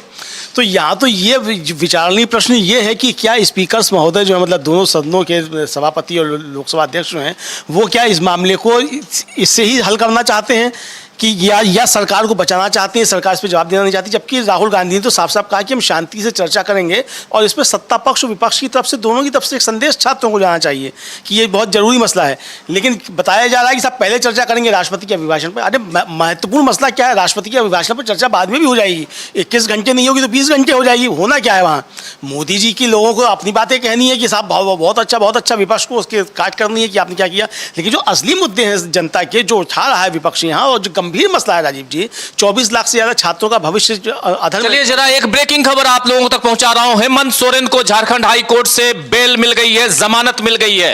एक सबसे बड़ी खबर लैंड स्कैम, जो जमीन घोटाला मामले में हेमंत सोरेन को, अभी हम लोग चर्चा यहां लोकसभा की कर रहे हैं, राज्यसभा की कर रहे हैं, लेकिन इसी बीच एक ब्रेकिंग खबर, हेमंत सोरेन को जमानत मिल गई है। उधर रांची में हाई कोर्ट से हेमंत सोरेन को जमानत मिल गई है। एक अभी की इस वक्त की सबसे बड़ी खबर आप तक हम पहुंचा रहे हैं। हेमंत सोरेन को रांची हाई कोर्ट से जमानत दे दी गई है और अब बारी इधर अरविंद केजरीवाल की है। यह खबर अभी हम आप तक पहुंचा रहे हैं। हेमंत सोरेन को जमानत मिल गई है और उनका मामला लगातार चल रहा था उधर रांची में, और रांची से हेमंत सोरेन को यह खबर आ रही है। उस खबर की और खबर पुष्ट है, और इस खबर में आगे क्या कुछ हो रहा है ये भी रांची से संपर्क करने के बाद हम आप तक पहुंचाते हैं। लेकिन हमारे संवाददाता रांची में जो मौजूद हैं उनसे हम बात करेंगे, उनसे उसके बाद आप तक हम पहुंचाएंगे। लेकिन हेमंत सोरेन को जमानत मिल गई है, बेल मिल गई है, और उसमें क्या कुछ अपडेट है वो हम आप तक पहुंचाएंगे। तो हेमंत सोरेन और यह आप जानिए, दोनों के मामले में लगातार चर्चा होती रही है। तो हेमंत सोरेन अब जेल से बाहर आएंगे और जमीन घोटाला मामले में झारखंड के पूर्व मुख्यमंत्री हेमंत सोरेन को झारखंड हाई कोर्ट ने जमानत दे दी है। एक बड़ी खबर, जमीन घोटाला मामले में जो झारखंड के पूर्व मुख्यमंत्री, जिस दिन इनको ईडी ने गिरफ्तार किया, गिरफ्तारी से 5 मिनट पहले ये इस्तीफा देते हैं, उसके बाद ये गिरफ्तार होते हैं और चुनाव के वक्त ये आए भी थे। इनके रिलेटिव की डेथ हुई थी, उसके लिए 3 दिन के पैरोल पे निकले थे ये। उसके बाद फिर से जेल में थे और हेमंत सोरेन को अब जमानत कोर्ट ने दे दी है। कोर्ट ने हेमंत सोरेन को जमीन घोटाला मामले में हाई कोर्ट ने जमानत दे दी है, झारखंड हाई कोर्ट ने, और अब थोड़े दिन बाद आप हेमंत सोरेन को बाहर देखेंगे। तो हेमंत सोरेन का मामला, और ऐसे ही मामला शायद अरविंद केजरीवाल के साथ भी हो, हेमंत सोरेन का केस, और उस केस से हेमंत सोरेन को जमानत दे दी गई है। एक बड़ी खबर आप तक हम पहुंचा रहे हैं। हेमंत सोरेन को जमीन घोटाला मामले में झारखंड के जो पूर्व मुख्यमंत्री हैं उनको high court, Jharkhand high court से जमानत दे दी गई है, और इनका मामला सुप्रीम कोर्ट में भी आया था। अमलेंदु जी, सुप्रीम कोर्ट में आने के बाद ये मामला जो है वो फिर से हाई कोर्ट की तरफ गया, और उनके केस को इधर सुप्रीम कोर्ट में कपिल सिब्बल की टीम लड़ रही है, और हाई कोर्ट में भी कपिल सिब्बल गए थे। तो कपिल सिब्बल उधर हाई कोर्ट में और इधर सुप्रीम कोर्ट में भी लड़ रहे हैं। तो हेमंत सोरेन को जमानत दे दी गई है। ये अभी की ब्रेकिंग खबर, बड़ी खबर है। इस पर एक छोटी सी टिप्पणी आपकी। देखिए राजीव जी, जिन ग्राउंड्स पर वहाँ हाई कोर्ट से जमानत मिली है, वही ग्राउंड्स जो थे वो सुप्रीम कोर्ट में भी रखे गए थे अब कपिल सिब्बल की तरफ से। ग्राउंड्स एकदम एक ही से। मसला ये है कि वो ज़मीन जो बताई जाती है कि जो ज़मीन है 8 एकड़ या कितनी भी है, वो ज़मीन भुइयारी ज़मीन कहलाती है। भुइयारी ज़मीन है, यानी उसका ना बैनामा हो सकता है, ना उसकी रजिस्ट्री हो सकती है, ना वो बेची जा सकती है, ना उसका हस्तांतरण हो सकता है। दूसरा व्यक्ति उस पर काबिज है, बिजली का कनेक्शन किसी और के नाम पर, हेमंत सोरेन का उससे कोई लेना देना नहीं है। ये मसला था और इसी मसले को लेकर के बनाया गया था। कुल मिला के राजीव जी बात ये कि पॉलिटिकल मसले थे, जिसको सरकार की तरफ से एक तरीके का दबाव ये बनाया जा रहा था कि हेमंत सोरेन जो हैं वो भी इंडिया गठबंधन छोड़ दें। और जैसा कि आपके साथ इंटरव्यू में मल्लिकार्जुन खड़गे जी ने कहा भी था इस बात को कि दबाव बनाया जा रहा था कि हेमंत सोरेन जो है वो इंडिया गठबंधन छोड़ दें। तो आपने सवाल किया था कि अरविंद केजरीवाल का भी कहना चुका था। अरविंद केजरीवाल के बारे में हम नहीं कह सकते क्योंकि वहाँ हम सरकार में शामिल, तो ये हमको जानकारी है। तो यानी कि ये दोनों मसले राजीव जी, चाहे अरविंद केजरीवाल का हो चाहे हेमंत सोरेन का हो, ये दबाव बनाने की राजनीति थी, लोकसभा चुनाव में दबाव बनाने की राजनीति की, ताकि हेमंत सोरेन और अरविंद केजरीवाल इंडिया गठबंधन को छोड़ दें। कुल मिलाकर यही राजनीति हो, अभी भी राजनीति है वो यही है। हालांकि अब जो सोर्सेस के हवाले से खबर राजीव जी ये है कि सोमवार को इंडिया गठबंधन लोकसभा में और राज्यसभा में दोनों जगह इस मसले को उठाने वाला है। तो अब हेमंत सोरेन को चूंकि जमानत मिल गई, लेकिन ये मसला फिर भी उठेगा। जमानत मिलना एक अलग मसला है। ईडी सीबीआई का मामला, उसके दुरुपयोग का मामला उठाने वाला है इंडिया गठबंधन। जैसे आज नीट का मामला उठाने की बात हो रही थी, वैसे ही ईडी सीबीआई आईटी का मामला, इसके दुरुपयोग का मामला उठाने वाला है इंडिया गठबंधन। इसकी चर्चा सोर्सेस के हवाले से, सूत्रों के हवाले से खूब हो रही है। इस पर हम बात करेंगे। और लेकिन इस बीच जो खबर आ रही है रांची से, ये कि हेमंत सोरेन को जमानत मिल गई है, इस पर पूरे अपडेट जैसे ही आते हैं हम आप तक पहुंचाएंगे। लेकिन बहुत इंपॉर्टेंट एक घटनाक्रम, इस घटनाक्रम में हेमंत सोरेन को जमानत की बात कही जा रही है कि हेमंत सोरेन को वहां जमानत दे दी गई है। और इसके अलावा जो महत्वपूर्ण बात है, जो महत्वपूर्ण घटनाक्रम है वो दिल्ली से है। और दिल्ली में एक तरफ बारिश सुबह सुबह होती है, अल सुबह बारिश होती है, और दूसरी तरफ जब सदन की कार्रवाई शुरू होती है तो वहां सवालों और खासकर नीट का मामला जो है वो आगे आता है। और नीट के मामले में कहीं ना कहीं राहुल गांधी लीड लेते हुए नजर आते हैं, और उसके बाद राहुल गांधी की बात को अनसुना करते हुए यहां आगे बढ़ते हुए दिखाई देते हैं ओम बिरला, और ओम बिरला राहुल गांधी की बात को न मानने की सिफारिश करते हैं। और उसके बाद अर्जुन राम मेघवाल आते हैं, वो अपनी बात रखते हैं। क्या कुछ अपडेट है अमलेंदु जी? राजीव जी, ये है कि जो हेमंत सोरेन को जमानत मिली है वो 148 दिन के बाद मिली है। 31 जनवरी को इनकी जो थी वो गिरफ्तारी हुई थी हेमंत सोरेन की, तो 148 दिन के बाद जमानत मिली है। आप भी देखिए पूरा चुनाव जो है वो निकल गया, और सुप्रीम कोर्ट से भी ये राहत नहीं मिली कि वो भी चुनाव के दौरान बाहर निकल करके अपना चुनाव प्रचार कर सके। और ये एक बड़ा मुद्दा ऐसा बना, उसका नुकसान राजीव जी एक तरह से देखा जाए भारतीय जनता पार्टी को झारखंड में हुआ भी लोकसभा के चुनाव में। तो अब ये किस तरीके से, चूंकि वहाँ विधानसभा का चुनाव है राजीव जी झारखंड में, ये लगता है कि अब ये मसला बड़ा मसला बनेगा, ये भारतीय जनता पार्टी के लिए दिक्कत होगा। अब जहाँ तक नीट का सवाल है राजीव जी, इस पर चर्चा चल रही है, सदन जिस तरीके से दोनों सदन 12 बजे तक के लिए स्थित किए गए, यहाँ मसला यही है कि इस पर सरकार चर्चा करना क्यों नहीं चाहती है, और दोनों सदनों के जो सभापति हैं वो इस पर चर्चा कराना क्यों नहीं चाहते हैं, जबकि ये गंभीर मसला है ये। और राहुल गांधी ने बार बार इस बात को कहा कि भाई हम शांति के साथ चर्चा करना चाहते हैं, और छात्रों को एक संदेश देना चाहिए कि सत्ता पक्ष और विपक्ष दोनों जो है आपके मसले पर गंभीरता से चर्चा करना चाहते हैं। अब अगर सरकार गंभीरता से इस पर काम कर रही है और सरकार गंभीर है इस मसले को लेकर के, तो सरकार को चर्चा से क्यों भागना चाहिए? सवाल ये है कि अगर शांति के साथ चर्चा हो और मसला ऐसा है जिसमें सरकार कहीं नहीं फंस रही है, सरकार का इसमें अगर कोई रोल नहीं है इस घोटाले में, तो फिर सरकार को चर्चा से परेशानी क्या है, या स्पीकर्स जो हमारे लोकसभा के अध्यक्ष और जो राज्यसभा के सभापति हैं उनको इससे क्या परेशानी है इस चर्चा से? आपने भाई 1 घंटे के लिए स्थगित कर दिया आपने लोकसभा और राज्यसभा, 1 घंटे में तो बहस हो ही जाती है इस मसले पर। तो 1 घंटे में अगर बहस हो सकती है तो इस पर आप बहस क्यों नहीं करा रहे? कम से कम आधे घंटे 1 घंटे बहस के लिए समय देना चाहिए था। आपने समय बर्बाद किया, आपने एडजर्न किया, 11:15 बजे आपने एडजर्न किया है, 12 बजे तक। अब अभी से 8 मिनट बाद फिर से दोनों सदन यानी लोकसभा और राज्यसभा दोनों की कार्यवाही 12 बजे से शुरू होगी। लेकिन ये जो समय आपने जाया किया है, यानी 11 से लेकर 12 बजे का जो समय है, इस समय में कम से कम 45 मिनट भी अगर आप नीट पे चर्चा कर लेते तो विपक्ष की बात भी रह जाती, और बात जो है वो आपकी भी रह जाती कि कम से कम आप इतनी चिंता तो कर रहे हैं कि देश के बच्चों का, देश के जो युवा हैं और छात्र हैं उनका भविष्य, उनके भविष्य के साथ आप खिलवाड़ नहीं कर रहे हैं, उनका भविष्य कहीं गर्त में न चला जाए, इसकी चिंता आप कर रहे हैं। लेकिन यह यहाँ दिखाई नहीं दे रहा है। तो जमीन घोटाला मामले में एक तरफ आप देखिए कि हेमंत सोरेन को जमानत मिल गई है, और दूसरी तरफ सदन से जो खबर आ रही है, अभी थोड़ी देर बाद और भी खबरें आएंगी, राहुल गांधी संसद के अंदर अपनी बात रखने के लिए आज खड़े हुए, और नेता विपक्ष के रूप में पहली बार वो अपनी बात रख रहे थे, जिसमें उन्होंने साफ साफ कहा कि नीट के मामले पर चूंकि छात्रों के भविष्य का मसला है ये, इसलिए इस पर चर्चा होनी चाहिए। लेकिन राहुल गांधी की बात को यहां नहीं सुनी गई, और साफ साफ कह दिया गया ओम बिरला की तरफ से कि हम इस पर बहस नहीं करना चाहते। हम साफ साफ, चूंकि ये कोर्ट जो है ये उसके लिए है जहां आप अभिभाषण पे चर्चा करें, आप जहां राष्ट्रपति के अभिभाषण के धन्यवाद प्रस्ताव पर जो चर्चा होनी है उसके लिए 21 घंटे का समय दिया गया है, दोनों सदनों में 21-21 घंटे, और उस पर चर्चा कीजिए। यहां पर हम आगे किसी भी मसले पर चर्चा नहीं करना चाहते हैं, और आप अगर चाहते हैं तो उसी में अपनी जो आपकी जो बात होगी उसी बात में आप इस बात को आगे बढ़ा सकते हैं, रख सकते हैं, लेकिन अलग से हम इस पर चर्चा नहीं करेंगे। यहां साफ साफ कहा गया दोनों सदनों की तरफ से, यानी कि सरकार की मंशा वो साफ दिखाई दे रही है कि वो ऐसे मसले पे जहां फंसी हुई है उसको यहां लाना नहीं चाहती है। लेकिन आप लेके मत आइए सदन के अंदर, फिर भी ये पूरे देश की जनता जानती है, और इसीलिए तो 240 पे आपको समेट के रख दी है, नहीं तो आपको 272 या 350 का 370 के जो आप का जो नारा दे रहे थे वो नारा आपका बुलंद होता। निश्चित तौर पर राजीव जी, और मुझे लगता है कि अभी भी जो है ये सरकार कुछ सबक लेना नहीं चाहती है अतीत से, और अतीत से सबक लेने चाहिए, अच्छे हों चाहे बुरे हों, सबक निश्चित तौर पर लेने चाहिए, और ये सबक लेने को सरकार जो है किसी भी हाल में तैयार नहीं है। इधर राजीव जी जो तमिलनाडु में जो MK स्टालिन है चीफ मिनिस्टर, उन्होंने वहाँ नीट के इस परीक्षा के खिलाफ एक प्रस्ताव पारित रखा, और उसको वहाँ की विधानसभा ने ध्वनि मत से पारित कर दिया है। तो यानी अब विधानसभाओं से अगर इस प्रस्ताव पारित होकर के आ रहे हैं तो इस लोकसभा में इस पर चर्चा करने से परेशानी क्या है, ये नहीं समझ में आ रहा है।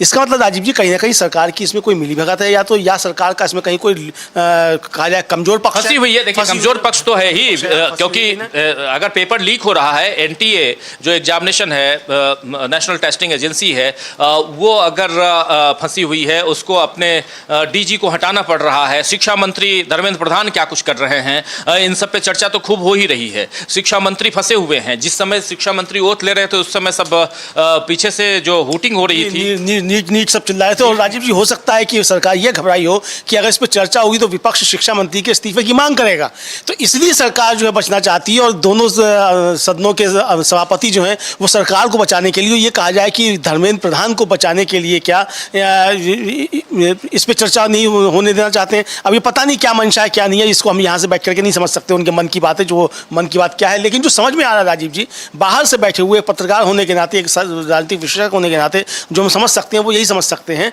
कि चूंकि विपक्ष जब इस मसले को उठाएगा, इसकी परतें खुलेंगी बहस में, तो ये भी सामने आएगा कि शिक्षा मंत्री की इसमें क्या जिम्मेदारी है। आप सिर्फ एनटीए के अध्यक्ष को हटा करके या आप सीबीआई जांच की इंक्वायरी दे करके आप इससे बरी नहीं हो सकते। सवाल ये है कि इस विभाग का मुखिया कौन है, मंत्री कौन है, उसका जिम्मेदारी उसकी है। अगर लालू प्रसाद यादव को जो है आप देखते हैं कि उनका कोई रोल भी नहीं है, पशु चिकित्सा अधिकारी थे उनका रोल था और उसमें उनको सजा हो सकती है, तो इसमें जो है शिक्षा मंत्री को क्यों नहीं घेरा जा सकता है। तो यही सवाल है राजीव जी, चूंकि शिक्षा मंत्री इसमें दोषी हैं, या तो उनसे पूछ के सब काम हुए, उनसे अगर पूछ के नहीं हुए तो इसका मतलब कि उन्होंने उनकी नेग्लिजेंसी है, कुछ ना कुछ निश्चित तौर पे है जहां सरकार फंस रही है। और ये साफ दिख रहा है कि सरकार फंसी हुई है, इसलिए सरकार इस पर किसी भी तरीके से चर्चा नहीं चाहती है। बिल्कुल बिल्कुल। और अभी से ठीक 4 मिनट बाद, ठीक 4 मिनट बाद फिर से सदन की कार्यवाही शुरू होगी और दोनों सदनों की कार्यवाही शुरू होगी, राज्यसभा और लोकसभा। फिर हम देखेंगे कि क्या कुछ होता है वहां और कैसे शोरगुल चलता है विपक्ष की तरफ से और कैसे सत्ता पक्ष यहां अपनी बात पर टिकी हुई और अडिग दिखाई देती है, सत्ता पक्ष के लोग दिखाई देते हैं, वो हम देखेंगे। लेकिन उससे पहले जो एक बड़ी खबर वो झारखंड से है कि झारखंड के हाई कोर्ट ने जमानत दे दी है और हेमंत सोरेन जो पूर्व मुख्यमंत्री झारखंड के, उनको जमानत दे दी गई है। जमीन घोटाला का मामला, उस मसले पर झारखंड के पूर्व मुख्यमंत्री को जमानत मिल गई है। लेकिन उसके बाद यहां अब सदन की कार्यवाही अभी से ठीक 3 मिनट बाद शुरू होने वाली है और सदन की कार्यवाही में लोकसभा और राज्यसभा दोनों सदनों की कार्यवाही शुरू होगी। और देखते हैं कि नीट का मामला और सबसे बड़ी बात की राहुल गांधी को देखना बड़ा दिलचस्प होगा, इसलिए क्योंकि राहुल गांधी नेता प्रतिपक्ष के रूप में अपने रोल में हैं, एक नए रोल में राहुल गांधी हैं और ये तीसरी पीढ़ी है, आप जानते हैं, जो तीसरी नहीं बल्कि दूसरी पीढ़ी कह सकते हैं, क्योंकि राहुल गांधी के माता और पिता, पहले पिता यानी राजीव गांधी 89 से 91 तक रहे नेता विपक्ष, उसके बाद सोनिया गांधी 98 से लेकर 2004 तक नेता विपक्ष रही और अब राहुल गांधी 9 जून से उनका अपॉइंटमेंट किया गया है। आपको बता दूं कि राहुल गांधी हालांकि 24 जून से इस पद पे आए हैं, लेकिन 9 जून से उनका अपॉइंटमेंट किया गया है लोकसभा सेक्रेटेरिएट की तरफ से। तो राहुल गांधी अब तीसरे सदस्य हैं गांधी परिवार के, जो नेता विपक्ष के रूप में इस भूमिका में अब नजर आ रहे हैं। और आप जानते हैं कि नेता विपक्ष शैडो प्राइम मिनिस्टर होता है, प्राइम मिनिस्टर की तरह ही उनका पूरा रोल होता है और उनकी बातों को आप अनसुना नहीं कर सकते। आप ये नहीं कह सकते कि चलो चलो बैठो, जरा सुन लेते हैं, चलो बैठो जो कह रहे थे कल ओम बिरला, जरा लेकर आइए ओम बिरला दीपेंद्र हुड्डा को किस ढंग से कल डांट फटकार रहे थे, सुन लीजिए जरा। जय हिंद, जय संविधान।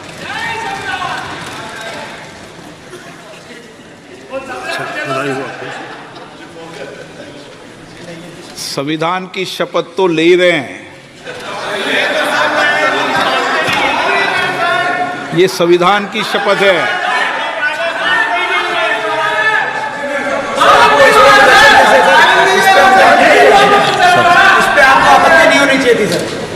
किस पे आपत्ति नहीं हो, सलाम दिया करो, चलो बैठो, चलिए। तो किस पे आपत्ति नहीं, चलो ये तुमको क्या मतलब, बैठो चुपचाप, चलो बैठो, ये कह रहे हैं ओम बिरला। और लेकिन अब थोड़ी देर बाद जैसे सदन की कार्रवाई शुरू होगी और इसकी काफ़ी आलोचना हुई है। ओम बिरला के इस कर्तव्य की, इस बिहेवियर की काफ़ी आलोचना हुई है। परसों भी इन्होंने ऐसा ही किया था, परसों भी कुछ लोगों को डांट डपट के ऐसे ही बैठाया था, कल भी ऐसे ही बैठाया, लेकिन आज थोड़े से बदले से नजर आ रहे हैं ओम बिरला और बदलाव इनको अपने नेचर में लाना चाहिए, क्योंकि यहाँ सारे सदस्य हैं, सब संसद के एक सदस्य के रूप में चुन के आए हैं और इन्हीं सांसदों में से एक को वहां बैठाया गया है। जब वहां बैठाए गए हैं तो एक प्रिंसिपल की भूमिका में आप अगर हैं तो कम से कम इतना तो होना चाहिए कि आप अगर किसी को इस ढंग से, क्योंकि बच्चों का खेल नहीं कर रहे हैं, आप सदन चला रहे हैं, वैसी स्थिति में आपको इसका ख्याल रखना पड़ेगा कि सामने वाला भी कोई बच्चा नहीं है और वो जो बात कह रहा है उसकी बातों को आप नहीं मानते हैं तो आप कह दीजिए कि ठीक है, आपकी बातें नहीं मानी जाएंगी यहां से, लेकिन आप इस ढंग से, क्योंकि हम लोगों ने भी बहुत लोकसभा को और बहुत कार्रवाइयों को कवर किया है और इसी जब ये आसंदी पर ऐसे कई सारे नेता, कई सारे स्पीकर बैठे रहे हैं और मीडिया गैलरी, प्रेस गैलरी में बैठकर हम लोगों ने रिपोर्टिंग की है, देखा है, लेकिन ऐसा नहीं देखा कि कोई इस ढंग से डांट फटकार कर कहे कि चलो बैठो। तो ये अच्छी स्थिति नहीं है और इसकी आलोचना खूब हुई है कल से लेकर आज तक। और इसके बाद आज अभी जबकि राहुल गांधी अपनी बात रख रहे थे तो थोड़ा सा नज़र तो आए दबे से यहाँ ओम बिरला, क्योंकि राहुल गांधी इसके बाद जाकर मिले भी और उन्होंने कहा भी कि आपने, और उसमें इमरजेंसी की बात भी उन्होंने कही कि राहुल गांधी की जब कल मुलाकात होती है, उस विजुअल को भी ला सकते हैं जब राहुल गांधी कुछ नेताओं के साथ, महिला नेता खासकर अलग अलग दलों के मिलने गए ओम बिरला से। कल शाम को मुलाकात हुई है ओम बिरला के साथ में। इस बीच देखिए ये सदन की शुरुआत हो रही है। चलिए राहुल गांधी की ये देखेंगे, लेकिन पहले सदन की शुरुआत हो रही है। चलिए देखते हैं क्या कुछ चल रहा है, सुनते हैं।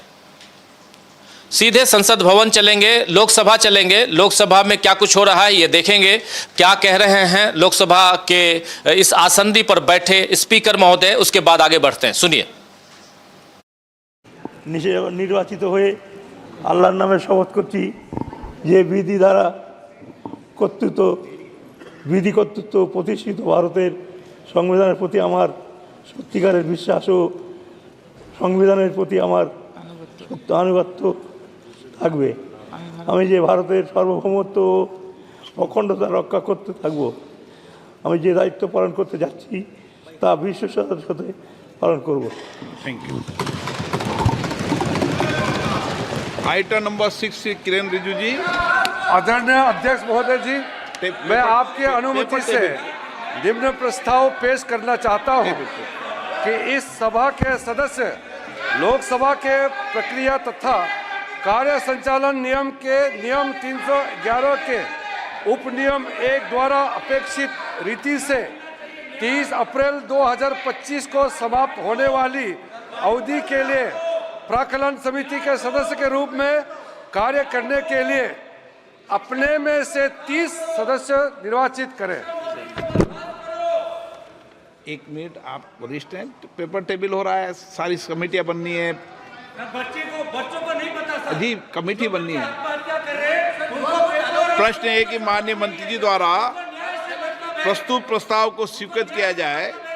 जो सदस्य इसके पक्ष में हाँ कहें, जो सदस्य विरोध में ना कहें। मेरे विचार में निर्णय हाँ वालों के पक्ष में हुआ, हाँ वालों के पक्ष में प्रस्ताव स्वीकृत हुआ। Item number 7।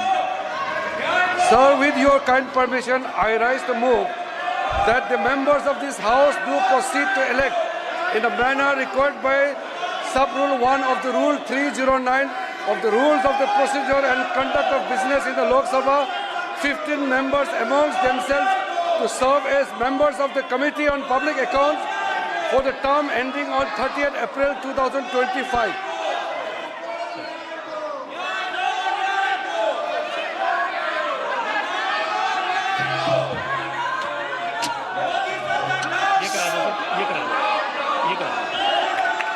प्रश्न है कि माननीय मंत्री द्वारा प्रस्तुत प्रस्ताव को स्वीकृत किया जाए।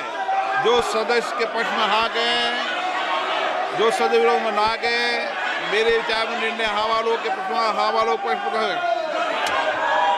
माननीय सदस्यगण, मैं पुनः आपसे आग्रह करता हूं, हर विषय पर, हर मुद्दे पर आप राष्ट्रपति अभिभाषण पर चर्चा कर सकते हैं, संवाद कर सकते हैं और सरकार आपके हर विषय का जवाब देगी।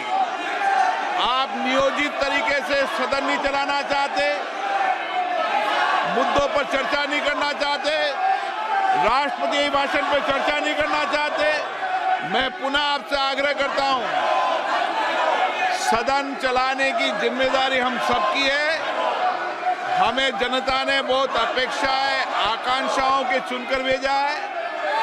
सदन के शुरुआत दिनों में नियोजित तरीके से सदन नहीं चलाने देना, ये संसदीय लोकतंत्र के लिए उचित नहीं है। मेरा आपसे आग्रह है, आप राष्ट्रपति अभिभाषण पर इस मुद्दे पर जोर से बोलिए, मैं आपको अलाउ करूंगा। किरण रिजिजू जी, आज तक संसद के इतिहास में राष्ट्रपति जी का अभिभाषण के बाद उसमें धन्यवाद प्रस्ताव के अलावा कोई और विषय पर चर्चा करने का परंपरा कभी नहीं रही है। ये पहली बार कांग्रेस पार्टी और उनके कुछ दलों ने इस संसद के गरिमा को ताक में रखते हुए आदरणीय राष्ट्रपति का अभिभाषण पे चर्चा करने का जो प्रस्ताव रखना है उसको विरोध करके वेल में आया है। मैं उसको कंडेम करना चाहता हूं।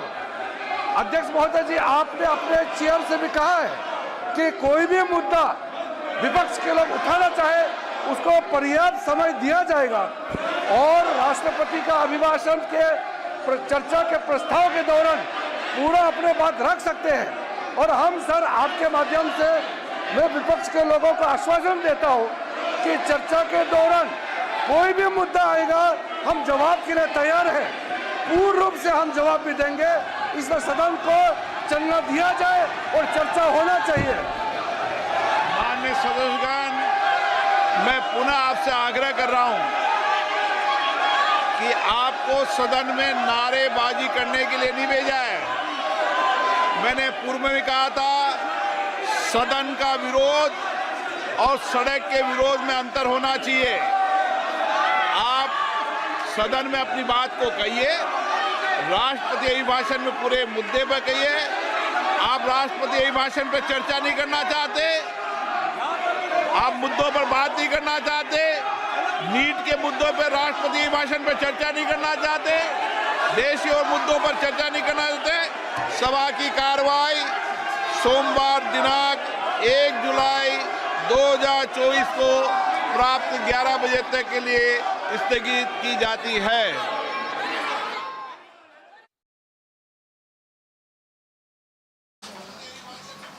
तो सदन की कार्यवाही फिर से स्थगित हो गई है। यहां विपक्षी दल के नेता जो हैं वो डिमांड कर रहे हैं कि नीट पर बात हो, लेकिन सदन ओम बिरला चलाना चाहते हैं और कह रहे हैं कि राष्ट्रपति के अभिभाषण पर ही चर्चा होनी चाहिए। और सदन में संसदीय कार्य मंत्री किरण रिजिजू का कहना है, जो अभी आप सुन रहे थे, कि अभी तक कभी ऐसा नहीं हुआ कि दूसरे मसले पर कहीं चर्चा हुई हो, और जब भी राष्ट्रपति के अभिभाषण पर चर्चा का समय दिया गया है तो उसी पर चर्चा हुई है। लेकिन अब चूंकि मामला जो है यहां पेंच फंस गया है, क्योंकि विपक्ष चाह रहा है कि किसी भी ढंग से नीट पर आज चर्चा करवाई जाए, लेकिन नीट पर चर्चा न करवाकर सीधा सीधा जो है वहां सदन के में बात जो हो रही है वो अब हमारे तुम्हारे की बात हो रही है, यानी कि आप हमारी बात मानिए, हम आपकी बात मानेंगे, ये चल रहा है। या नहीं तो ये चल रहा है कि आप अपनी बात रखते रहिए, हम आपकी बात मानने वाले नहीं हैं। यहां ये सब कुछ दिखाई दे रहा है और फिर से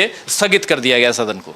जी राजीव जी, ये लगातार मुझे लगता है कि अब ये इसी तरीके से सदन को स्थिर करते रहेंगे, चूंकि सरकार को जो है किसी भी जनता के मसले में बातचीत नहीं करनी है।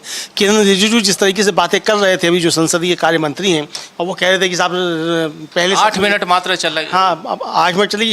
इसका मतलब राजीव जी, सरकार इस पर आमादा है कि किसी भी तरीके से सदन के अंदर कोई चर्चा नहीं होने पाए, जनता के सवाल जो है सदन के अंदर नहीं होने पाए, सरकार इस पर आमादा लगती है राजीव जी। हालांकि स्पीकर साहब जो है, लोकसभा स्पीकर जो हैं ओम बिरला साहब, वो ये कह रहे थे कि लेकिन सरकार देखिए, सबसे इंपॉर्टेंट बात है कि सोमवार तक के लिए स्थगित कर दी गई है, सोमवार तक के लिए। यानी कि आप बात नहीं करेंगे, आज बात नहीं होगी, कल तो सैटरडे संडे है, कम से कम इतना तो देते आप मौका। अगर आप सोमवार तक, तो आप समय तो जाया कर ही रहे हैं ना, समय बर्बाद तो कर रहे हैं आप। लेकिन आप नीट की चर्चा नहीं करेंगे, आप उन मसलों की चर्चा नहीं करेंगे जिस मसले पर विपक्ष चाह रहा है, लेकिन आप सोमवार तक के लिए सदन को स्थगित करके यहां से उठ जाएंगे। और राजीव जी, अगर मान लीजिए जी सरकार की बात मान ली जाए कि साहब पहले राष्ट्रपति की उस पर चर्चा होनी चाहिए, तो राष्ट्रपति के अभिभाषण पर चर्चा में क्या विपक्ष नीट का सवाल नहीं उठाएगा? राष्ट्रपति ने जिस तरीके से कहा कि पेपर लीक हो रहे हैं उसका सब कहा, लेकिन नीट का इस्तेमाल नहीं किया, मतलब नीट शब्द पे बातचीत नहीं की राष्ट्रपति के अभिभाषण में, तो जाहिर सी बात है कि आपने सरकार इसमें दबाव में है, उसको मालूम है कि नीट के मसले पर चर्चा होगी और विपक्ष इस मसले को उठाएगा, तो वो तो राष्ट्रपति की चर्चा उसमें भी आएगा। तो आप इस पर अलग से चर्चा कराने के लिए तैयार क्यों नहीं है? और आपने सदन को स्थगित कर दिया आपने सोमवार तक के लिए कुल मिलाकर के, और आपने आज जो मुश्किल से 1 घंटा भी सदन की कार्रवाई नहीं चली है। तो ये तो एक तरीके से राजीव जी सरकार इस पर आमादा है, मतलब जिस तरीके से 10 साल सरकार चली है पहले कि जनता के मसलों पे बातचीत नहीं होनी है, आनंद फानंद में बिल पास कराए जाने हैं, लेकिन अब वो आनंद फानंद में बिल पास इसलिए नहीं हो पाएंगे राजीव जी, चूंकि अब विपक्ष बहुत मजबूत है और जनता के सवाल अब उठेंगे। अब सरकार सवालों से बच करके भाग नहीं सकती राजीव जी। महत्वपूर्ण बात यह, सरकार को जनता के सवालों के जवाब देने होंगे, विपक्ष लगातार जनता के सवाल उठाएगा और ये सरकार की मजबूरी है कि उसको जवाब देने होंगे। और ऐसा नहीं है राजीव जी कि आप संसद स्थगित कर देंगे तो सवाल मर जाएंगे, वो सवाल फिर सड़क पर जिंदा रहेंगे। तो यानी आपको सवालों के जवाब देने हैं सदन के अंदर भी और सड़क पर भी, दोनों जगह आपको जनता के सवालों के जवाब देने हैं।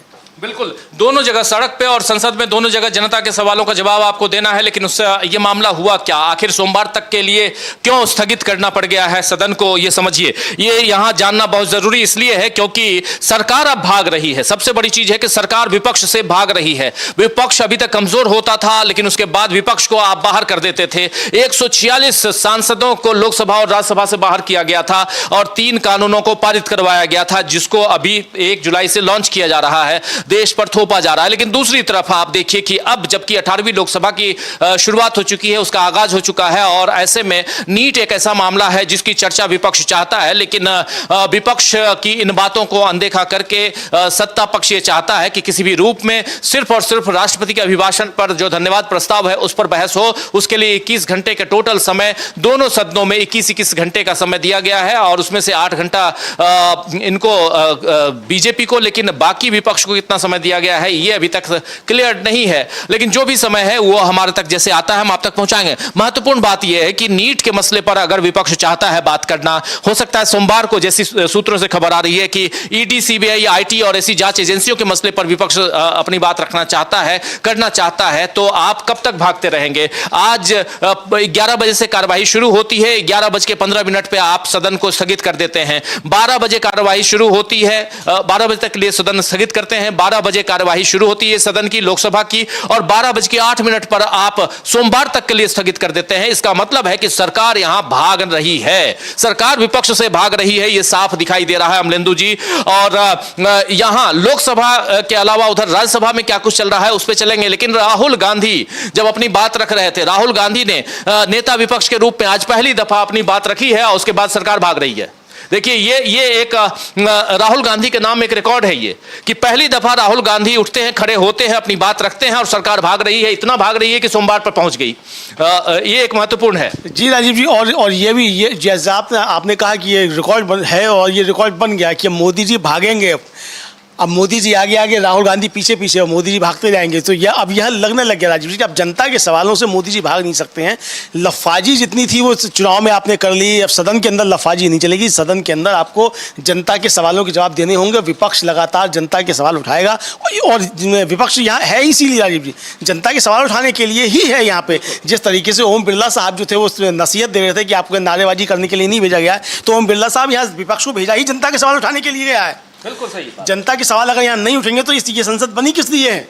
तो संसद में जनता के सवाल उठेंगे, उस पर बहस भी होगी और सरकार को जवाब देने होंगे। ये सरकार का संवैधानिक कर्तव्य है कि उसे विपक्ष के सवालों के जवाब देने हैं, जनता के सवालों के जवाब देने हैं सरकार, इसीलिए राजीव जी। बिल्कुल, सरकार इसीलिए है कि उसे विपक्ष के सवालों का जवाब देना है, उसे जनता के सवालों का जवाब देना है, विपक्ष की बातों को सुनना भी है, उस पर बहस भी करनी है, सब कुछ है। तो एक तरफ इधर सत्ता पक्ष, दूसरी तरफ विपक्ष, लेकिन उधर लोकसभा के अलावा राज्यसभा में क्या कुछ चल रहा है, चलिए जरा राज्यसभा में चलते हैं। वहां देवेगौड़ा ने नीट के मसले को उठाया है। देवेगौड़ा, एसडी देवेगौड़ा, आप जानते हैं, जो सत्ता पक्ष के साथ है। मजेदार चीज है कि सत्ता पक्ष के साथ है, साथ साथ कर्नाटक में चुनाव लड़े जेडीएस। और ये चलते सीधे एसडी देवेगौड़ा क्या कुछ कह रहे हैं, जरा सुन लेते हैं, देख लेते हैं। सत्ता पक्ष का साथ ही सत्ता पक्ष को घेर रहा है, ये छोटी छोटी मोटी बात नहीं हो सकती है। सुनिए क्या कुछ कह रहे हैं। Inquiry is going on. Till the inquiry report comes, the minister, the HRD minister cannot take any decision, or the government cannot take any decision till the inquiry is completed and the culprit is known. Then only we can discuss about the concerned person who is responsible. I make an appeal to all these members to see that let the house go smoothly. That's all, sir, what I can appeal. Ajax prime minister बहुत mature, माननीय देवेगौड़ा जी देश के बड़े सम्मानित नेता हैं। उन्होंने जो कहा आपने सुना। प्लीज माननीय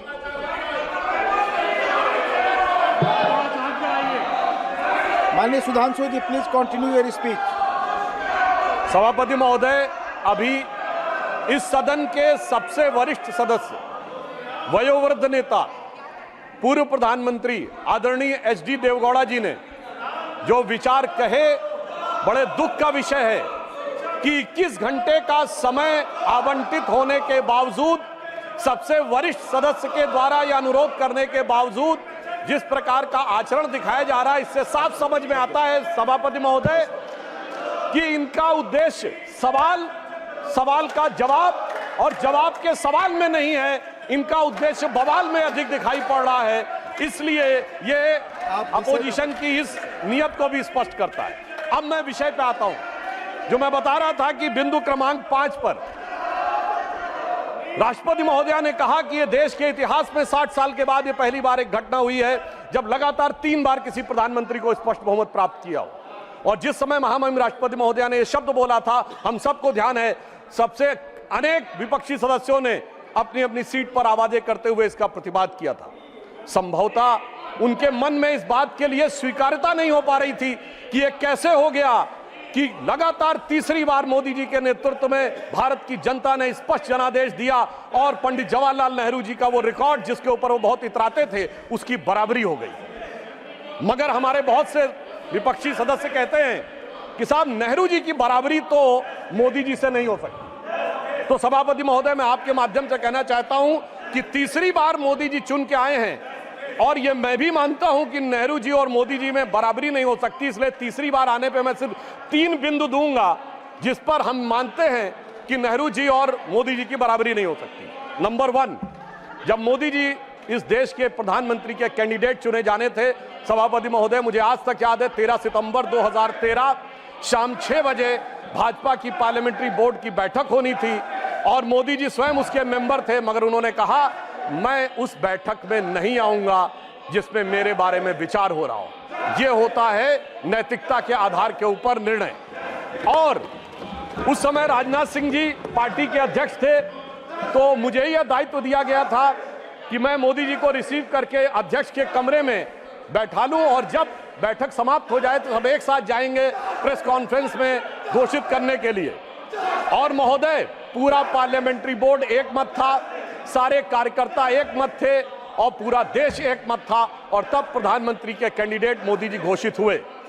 उधर पंडित जवाहरलाल नेहरू जब कैबिनेट मिशन प्लान के तहत 26 अप्रैल 1946 को कांग्रेस का नया अध्यक्ष चुना जाना था और उसके लिए कांग्रेस वर्किंग कमेटी की बैठक होनी थी और 20 अप्रैल को मौलाना आजाद को गांधी जी ने लेटर लिखा कि आप अपना नामांकन वापस ले लीजिए और मैं चाहता हूं कि नेहरू जी प्रधानमंत्री बने। परंतु इसके बावजूद उस बैठक के अंदर क्या हुआ, इसका रिकॉर्ड आचार्य कृपलानी ने अपनी किताब Gandhi his life and thought, Maulana Azad ने अपनी किताब India wins freedom, Rajmohan Gandhi ने अपनी किताब सरदार पटेल और उस समय के सबसे प्रख्यात पत्रकार दुर्गादास ने अपनी किताब India from Curzon to Nehru and thereafter में लिखा है कि 1 वोट मिला पट्टाभी-रमैया को और शायद 1 या 2 वोट मिले आचार्य कृपलानी को, शेष सारे वोट मिले सरदार पटेल को और 0 वोट मिले जवाहरलाल नेहरू जी को। वाकई कैसे तुलना हो सकती है? सर्वसम्मति से प्रधानमंत्री के कैंडिडेट बनने वाले मोदी जी और 0 वोट पाकर प्रधानमंत्री के कैंडिडेट बनने वाले सरदार हमारे नेहरू जी। एक वो नेता जिसको पूरे देश ने नेता माना, एक वो नेता जिसको उसकी पार्टी में किसी ने नेता नहीं माना। इसलिए वाकई तुलना नहीं हो सकती। बल्कि मैं तो कहना चाहूंगा, आज खड़गे जी अध्यक्ष बनना था तो सोनिया गांधी जी की इच्छा थी तो सारे डेलीगेट्स ने खड़गे जी को वोट कर दिया और शशि थरूर जी ने नामांकन वापस कर लिया। उस समय गांधी जी की इच्छा के बावजूद किसी ने नेहरू जी को वोट नहीं किया। तो मैं कह सकता हूं आज खड़गे जी की स्थिति उस समय के नेहरू जी से बेहतर है। अब मैं दूसरा बिंदु कहना चाहता हूं कि इसमें वाकई प्रधानमंत्री श्री नरेंद्र मोदी जी और खड़गे जी में तुलना नहीं हो सकती।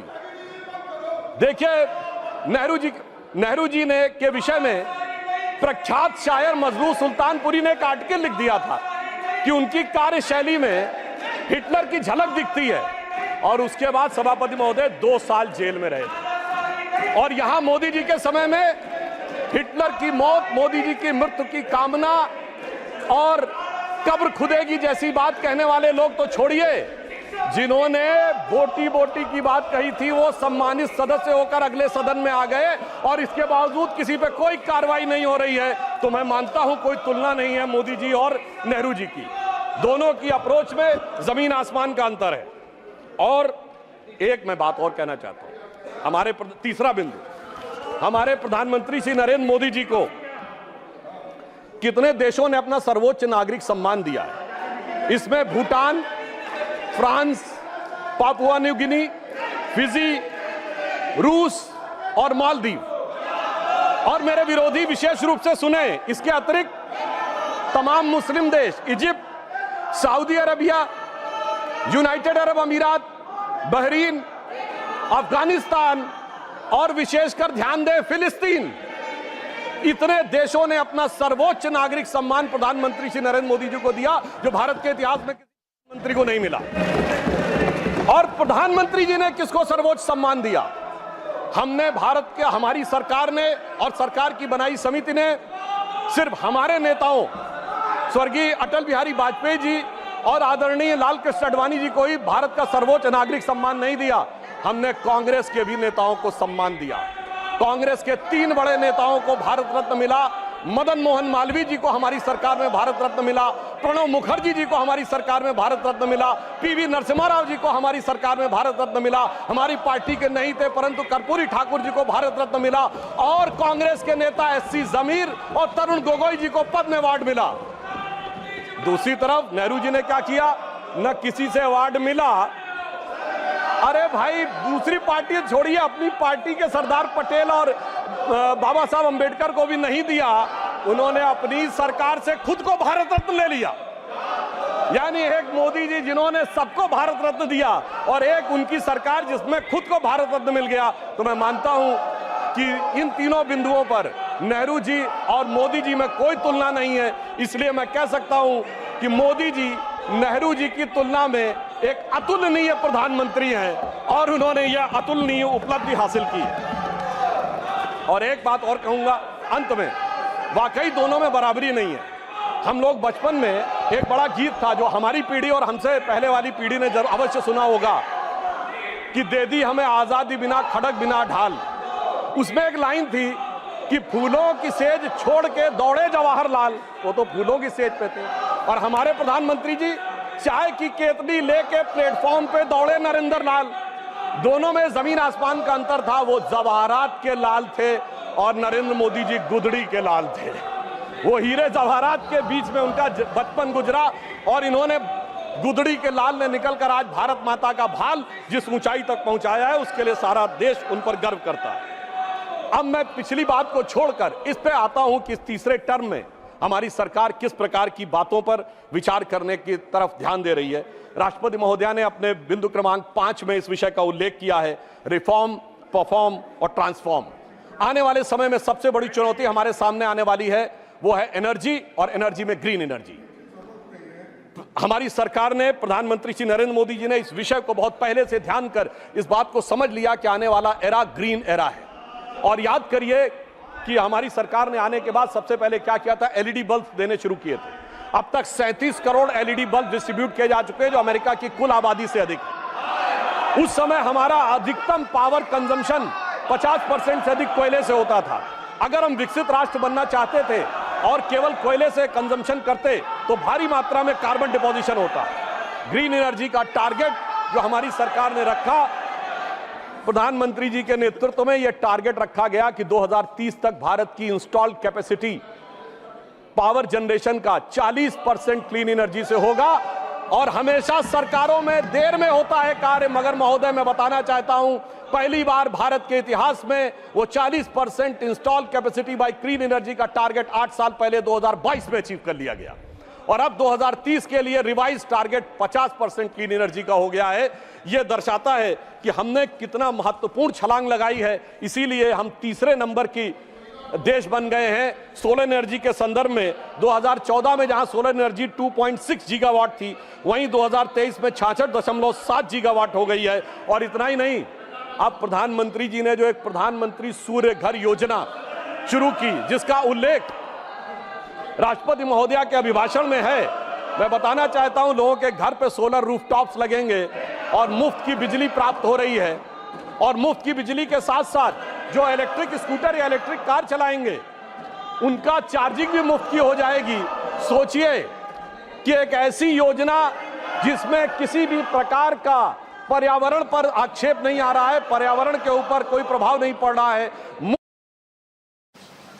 सुधांशु त्रिवेदी को आप सुन रहे हैं और सुधांशु त्रिवेदी पहले अपने वक्तव्य की शुरुआत में कैसे मोदी नेहरू जी से ऊपर हैं ये बताने और उसको जस्टिफाई करने, साबित करने की कोशिश कर रहे हैं। उसके बाद इन्होंने अपनी बात रखना शुरू की, लेकिन राष्ट्रपति के अभिभाषण पर चर्चा हो रही है और इस चर्चा में उसके राष्ट्रपति के अभिभाषण पर धन्यवाद प्रस्ताव और उस पर चर्चा, और उस चर्चा में जो बातें आनी चाहिए अमलेंदु जी, वो बातें ना आकर आप नरेंद्र मोदी और उनकी तुलना जवाहरलाल नेहरू से करके आप क्या बताना चाह रहे थे? आप यहाँ जब नेहरू और मोदी की तुलना कर रहे हैं तब आपके पास समय है, आसंदी के पास टोकने का समय नहीं है, लेकिन जब यही बात यहाँ इस देश के उन तमाम युवाओं के लिए, नौजवानों के लिए, उनके करियर से संबंधित बातें की जा रही हैं, नीट के सवाल पर बात की जा रही है, उठाई जा रही है, तो आप माइक बंद कर दे रहे हैं। अभी से थोड़ी देर पहले जब इन्होंने राज्यसभा में ही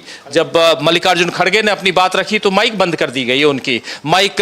वैसे ही राहुल गांधी भी इधर बात अपनी रख रहे थे तो उनके माइक को भी बंद करके आगे बढ़िए और बढ़ करके सीधे अर्जुन राम मेघवाल की तरफ बढ़ जाते हैं आप। तो जब ओरिजिनल बातें होती हैं, जब जरूरी बातें होती हैं तो आप उनको माइक बंद करके शांत करवाने, चुप करवाने की कोशिश करते हैं। लेकिन नेहरू जी से तुलना कर रहे हैं, करिए आप तुलना, उसमें कोई दिक्कत नहीं है। आप गॉड से तुलना तो कर ही चुके हैं कि भगवान के सामने, मतलब जो हम उनको अविनाशी बता चुके हैं, तो नेहरू कुछ भी नहीं, नेहरू क्या है उनके सामने? भगवान शंकर के बराबर हो गए, अविनाशी हो गए, तो फिर नेहरू क्या है? तो लेकिन राजीव देखिए कि क्या विद्रूप है कि डॉक्टर सुधांशु त्रिवेदी जो पीएचडी भी हैं और साइंस के बताए जाते हैं, वो प्रोफेसर हैं या पढ़ाते हैं कहीं, उनको जो है 5वीं पास मोदी जी की कितनी तारीफ करनी पड़ रही है। इससे ज़्यादा विद्रूपता और क्या हो सकती है राजीव जी? तो ये आप समझते हैं इससे अच्छे दिन भारतीय जनता पार्टी के लोगों को देखने को नहीं मिलेंगे? अरे भाई आपने अडवाणी जी की Modi ji entire political science के से शायद पीजी या कुछ है ऐसा वो होंगे, लेकिन 5वीं पास तो है ना। हाँ 5वीं पास है। तो मैं तो यही कह रहा हूँ, तभी तो पीजी तक गए होंगे। हाँ तो मैं तो यही कह रहा हूँ 5वीं पास मोदी जी, 5वीं पास तो है इसकी, मतलब इतना तो है ही। तो अब बाकी क्या है वो कुछ नहीं मालूम, लेकिन डॉक्टर सुधांशु त्रिवेदी को 5वीं पास मोदी जी की इतनी तारीफ करनी पड़ रही है।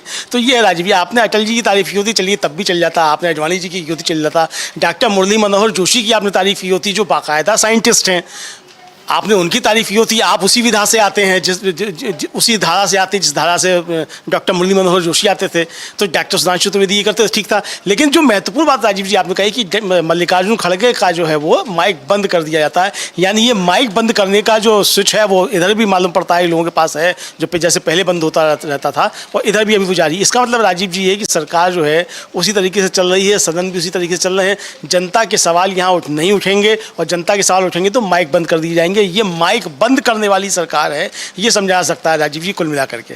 माइक बंद करने वाली सरकार, लेकिन माइक कैसे बंद किया गया इनका मल्लिकार्जुन खड़गे का, जरा ये देख लेते हैं।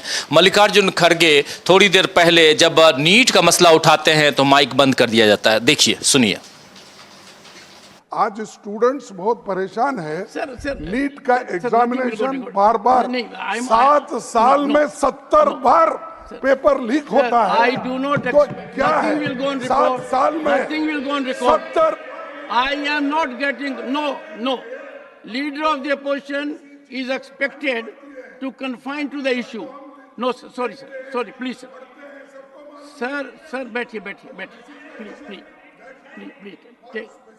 Take your seat, take your seat. Nothing will go on record. Dr. Jitendra Singh.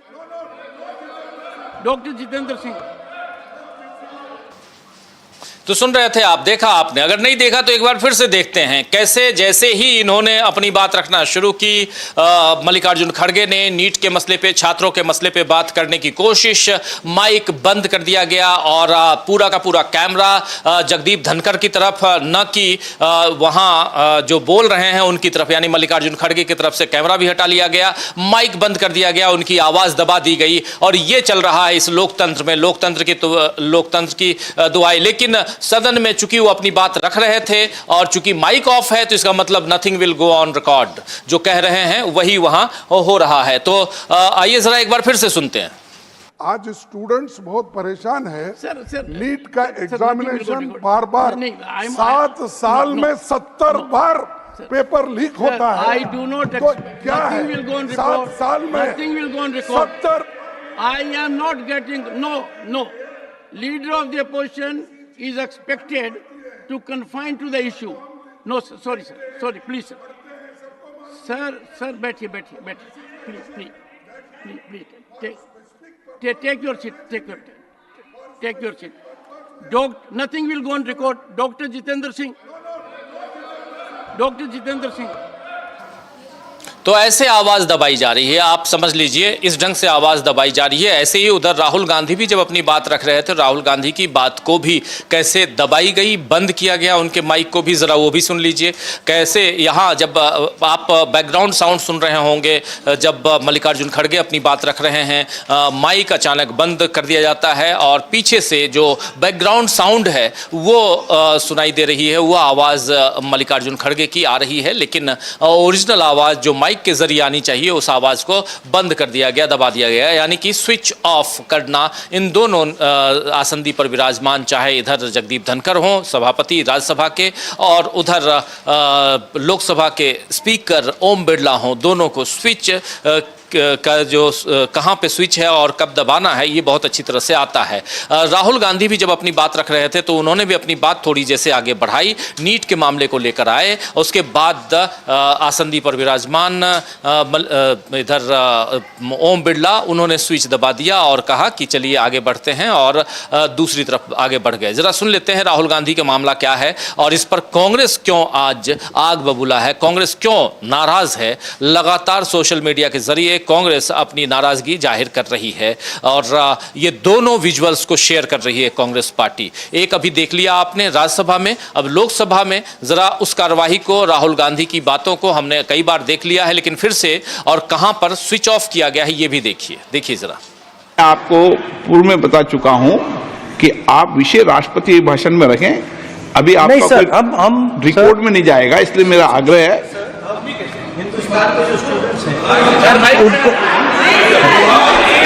Hindustan के जो स्टूडेंट्स हैं उनको हम जॉइंट मैसेज देना चाहते थे। हाँ दें, आप सुनिए जॉइंट मैसेज देना चाहते थे ऑपोजिशन और सरकार के साइड से कि इस मुद्दे को हम जरूरी मानते हैं और इसीलिए हमने सोचा था कि आज स्टूडेंट्स की रिस्पेक्ट करने के लिए हम नीट पर डिस्कशन करें।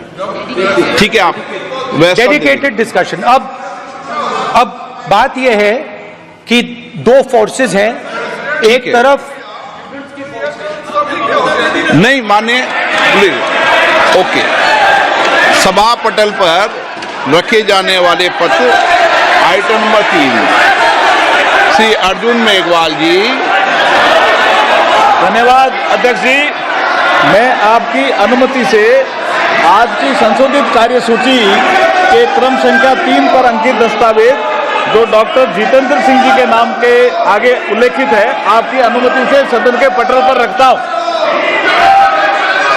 मान्य सदस्यगण, आपको पर्याप्त समय, पर्याप्त अवसर, आप पूरा समय राष्ट्रपति अभिभाषण पर हर विषय में बोल सकते हैं। 2 मिनट नहीं, मैं आपको पूरा समय दूंगा। 2 मिनट का विषय नहीं है, आप पूरा मेंशन करो, पूरा विषय रखो, मुझे कोई आपत्ति नहीं, ऐसा नहीं। एक व्यवस्था है, आप वरिष्ठ नेता हैं।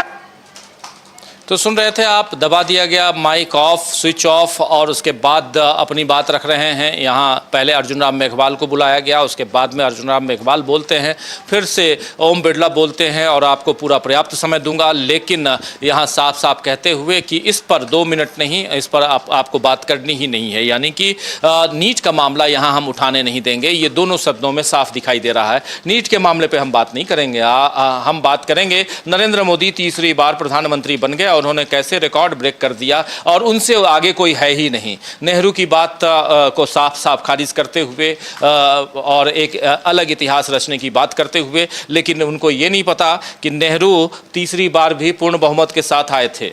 ये नरेंद्र मोदी क्या पूर्ण बहुमत के साथ आए हैं? बैसाखियों के सहारे आए हैं, लेकिन बातें कुछ और देखिए।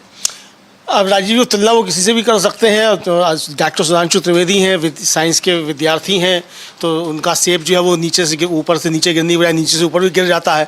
तो वो नीचे से ऊपर गिर रहा है उनका सेब, तो कोई दिक्कत नहीं, वो न्यूटन का सिद्धांत जो है सेब गिरा था, तो वो नीचे से उनका सेब ऊपर जाकर के गिर रहा है, तो इस तरह की चीज़ें वो कर सकते हैं। लेकिन कुल मिला के राजीव जी बात यही है कि जो गंभीर मसले हैं जनता के, उन पर ये सरकार बातचीत करना क्यों नहीं चाहती है, ये महत्वपूर्ण बात है। और इससे ज़्यादा महत्वपूर्ण और भी ज़्यादा है कि जब जनता के मसले उठाए जा रहे हैं, नेता विपक्ष उस बात को उठा रहे हैं, यानी दोनों सदनों में, एक में नहीं दोनों जगह आप उठा करके माइक बंद कर दे रहे हैं, यानी आप जनता की बात सुनना ही नहीं चाहते। जिस जनता के पैसे से ये संसद चल रही है, जिस जनता के टैक्स से मोदी जी 8,000 करोड़ के हवाई जहाज में घूम रहे हैं, जिस जनता के पैसे से ओम बिरला जी को और जगदीप धनखड़ जी को जो है सैलरी मिल रही है, आप उस जनता के सवाल इस संसद के अंदर उठने देना नहीं चाहते हैं, तो संसद आखिर है किस लिए? फिर ये सवाल तो बनता है ना राजीव जी। तो मुझे लगता है कि ये जनता के सवाल जो हैं उनको सरकार को जवाब देने होंगे, और अगर नहीं देते हैं तो इस तरह की चीज़ें रोज़ होंगी। अब आपने उठा करके 1 जुलाई तक के लिए सदन को स्थगित कर दिया, यानी कि आप इस मसले पे बातचीत करना नहीं चाहते हैं। लेकिन आप जो मोदी जी की वाहवाही, जो ये संसद मोदी जी की वाहवाही के लिए नहीं बनी है। आप भारतीय जनता पार्टी की कार्यकारिणी की बैठक बुलाइए, भारतीय जनता पार्टी के सांसदों की बैठक बुलाइए, उसमें मोदी जी की खूब तारीफ कीजिए, 5 घंटे कीजिए, 5 दिन लगातार कीजिए, मैराथन कीजिए आप मोदी जी की तारीफ। मोदी चालीसा पढ़ते रहिए सुबह से शाम तक, सबके लिए, भाजपा के सांसदों के लिए तय कर दीजिए कि 1008 बार आपको मोदी चालीसा पढ़ना है दिन में, इसको तय कर दीजिए, होता रहेगा। लेकिन जनता के सवालों के जवाब आपको इस सदन के अंदर देने होंगे, और जनता के सवालों को आप सदन के अंदर उठने से रोक नहीं सकते हैं, फिर चाहे वो धनखड़ साहब हों, फिर चाहे वो ओम बिरला साहब हों। राजीव जी बिल्कुल बिल्कुल, जनता के सवालों का जवाब आपको देना होगा, चाहे ओम बिरला हो या धनखड़ साहब हों। और ये बात उधर राज्यसभा में कार्यवाही चल रही है, सुधांशु त्रिवेदी जो हैं वो अपनी बात रख रहे हैं, और वहाँ तारीफ़ों के कसीदे गढ़े जा रहे हैं, और नरेंद्र मोदी की तारीफ़ और सरकार की तारीफ़ और जो बातें राष्ट्रपति महोदया ने की थी, उन्हीं बातों को आगे बढ़ाते हुए सत्ता पक्ष है तो यही करेगा, वो तो आप सब जानते हैं अच्छी तरह से, इसमें कोई दो राय नहीं है। लेकिन नीट का मामला देवेगौड़ा ने भी उठाया, और देवेगौड़ा ने लेकिन सरकार का पक्ष लेते हुए, सरकार को जस्टिफाई करने की कोशिश करते हुए वो नजर आए। हो भी क्यों नहीं, क्योंकि देवेगौड़ा सत्ता पक्ष के साथ अभी बंधे हुए हैं, जुड़े हुए हैं, इसलिए भी, और उनके कई सारे उन्हीं के खानदान के कुछ अच्छे अच्छे जो कर्णधार हैं, वो चाहे वो प्रज्वल हों या उनके भाई साहब हों, इन लोगों के ऊपर कैसे आरोप लगे हैं आप अच्छी तरह से जानते हैं। तो इसलिए वो फंसे हुए हैं, और ये मामला और भी आगे जा सकता है। कर्नाटक की बात हम कर रहे हैं, देवेगौड़ा की बात कर रहे हैं, जेडीएस उनकी पार्टी है, जनता दल एस। लेकिन इस बीच खबर यह है कि उधर से पटना से नीतीश कुमार चल दिए हैं दिल्ली के लिए और दिल्ली आ रहे हैं। कल दिल्ली में नीतीश कुमार की पार्टी जेडीयू की बैठक है, राष्ट्रीय कार्यकारिणी की बैठक। इस बैठक के बाद बहुत हलचल तेज होगी, ये भी कहा जा रहा है, क्योंकि जेडीयू इस बैठक में फैसला ले सकता है कि हमको इस सरकार के साथ रहना है या जाना है, ये भी है। और उधर राज्यसभा में कार्यवाही तेजी के साथ चल रही है। राज्यसभा में क्या कुछ चल रहा है, एक बार फिर से चलते हैं राज्यसभा, थोड़ा सा फिर सुनते हैं क्या कुछ कह रहे हैं यहाँ पर डॉक्टर सुधांशु त्रिवेदी, और फिर उसके बाद चर्चा जारी रखेंगे। इस न्यूज रूम से, इस स्पेशल बुलेटिन में आप सभी साथियों का, दर्शक साथी जो हमारे साथ जुड़े हुए हैं, हमारे शुभचिंतक, आप सबका एक बार फिर से तहे दिल से स्वागत करता हूं, इस्तकबाल करता हूं। चलिए सीधा चलते हैं राज्यसभा में क्या हो रहा है, सुन लेते हैं। क्या कहा ये ना पता हो, पर दूसरे के लिए all eyes should not be on Ayodhya. परंतु मैं ये भी बताना चाहता हूं सभापति महोदय, ये लोग समझ नहीं पाए। अयोध्या में जब हमें वांछित सफलता नहीं मिली तो हमारे विरोधी बता क्या रहे हैं। देखिए साहब, आप अयोध्या हार गए, बस्ती हार गए, प्रयागराज हार गए, चित्रकूट हार गए, नासिक, रामटेक और रामेश्वरम, यानी भगवान राम से जुड़े सारे स्थलों के बारे में बता रहे हैं कि यहां भारतीय जनता पार्टी को वास्तविक, जैसे कई तो ऐसी सीटें थी रामेश्वरम कभी नहीं जीते थे। परंतु महोदय मैं कह रहा हूं, ये समझ नहीं पाए प्रभु की लीला क्या है। जो लोग ये कहते थे कि राम हुए नहीं, इसका सबूत दो, वो उत्तर से दक्षिण तक राम से जुड़े स्थानों का सबूत दे रहे हैं कि अयोध्या भी राम से जुड़ी थी, बस्ती भी जुड़ी थी, प्रयागराज भी था, रामटेक भी था, रामेश्वरम भी था। अरे आपको लगता है कि भगवान हमको हरवाने के लिए आए थे? नहीं, आपको अपना अस्तित्व मनवाने के लिए आए थे। और मैं ये भी बताना चाहता हूं महोदय, रामचरितमानस और रामायण में भी उल्लेख है कि एक बार नागपाश भगवान राम को भी लगा था और नागपाश लगने के कारण एक मूर्छा आ गई थी और तब राम विरोधी दल में बड़ी खुशियां छा गई थी। मगर वो प्रभु की लीला का हिस्सा था, सिर्फ हनुमान जी को अपनी शक्ति याद दिलाने के लिए। और ऐसा पहली बार नहीं हो रहा है, ऐसा पहली बार नहीं हो रहा है सभापति महोदय।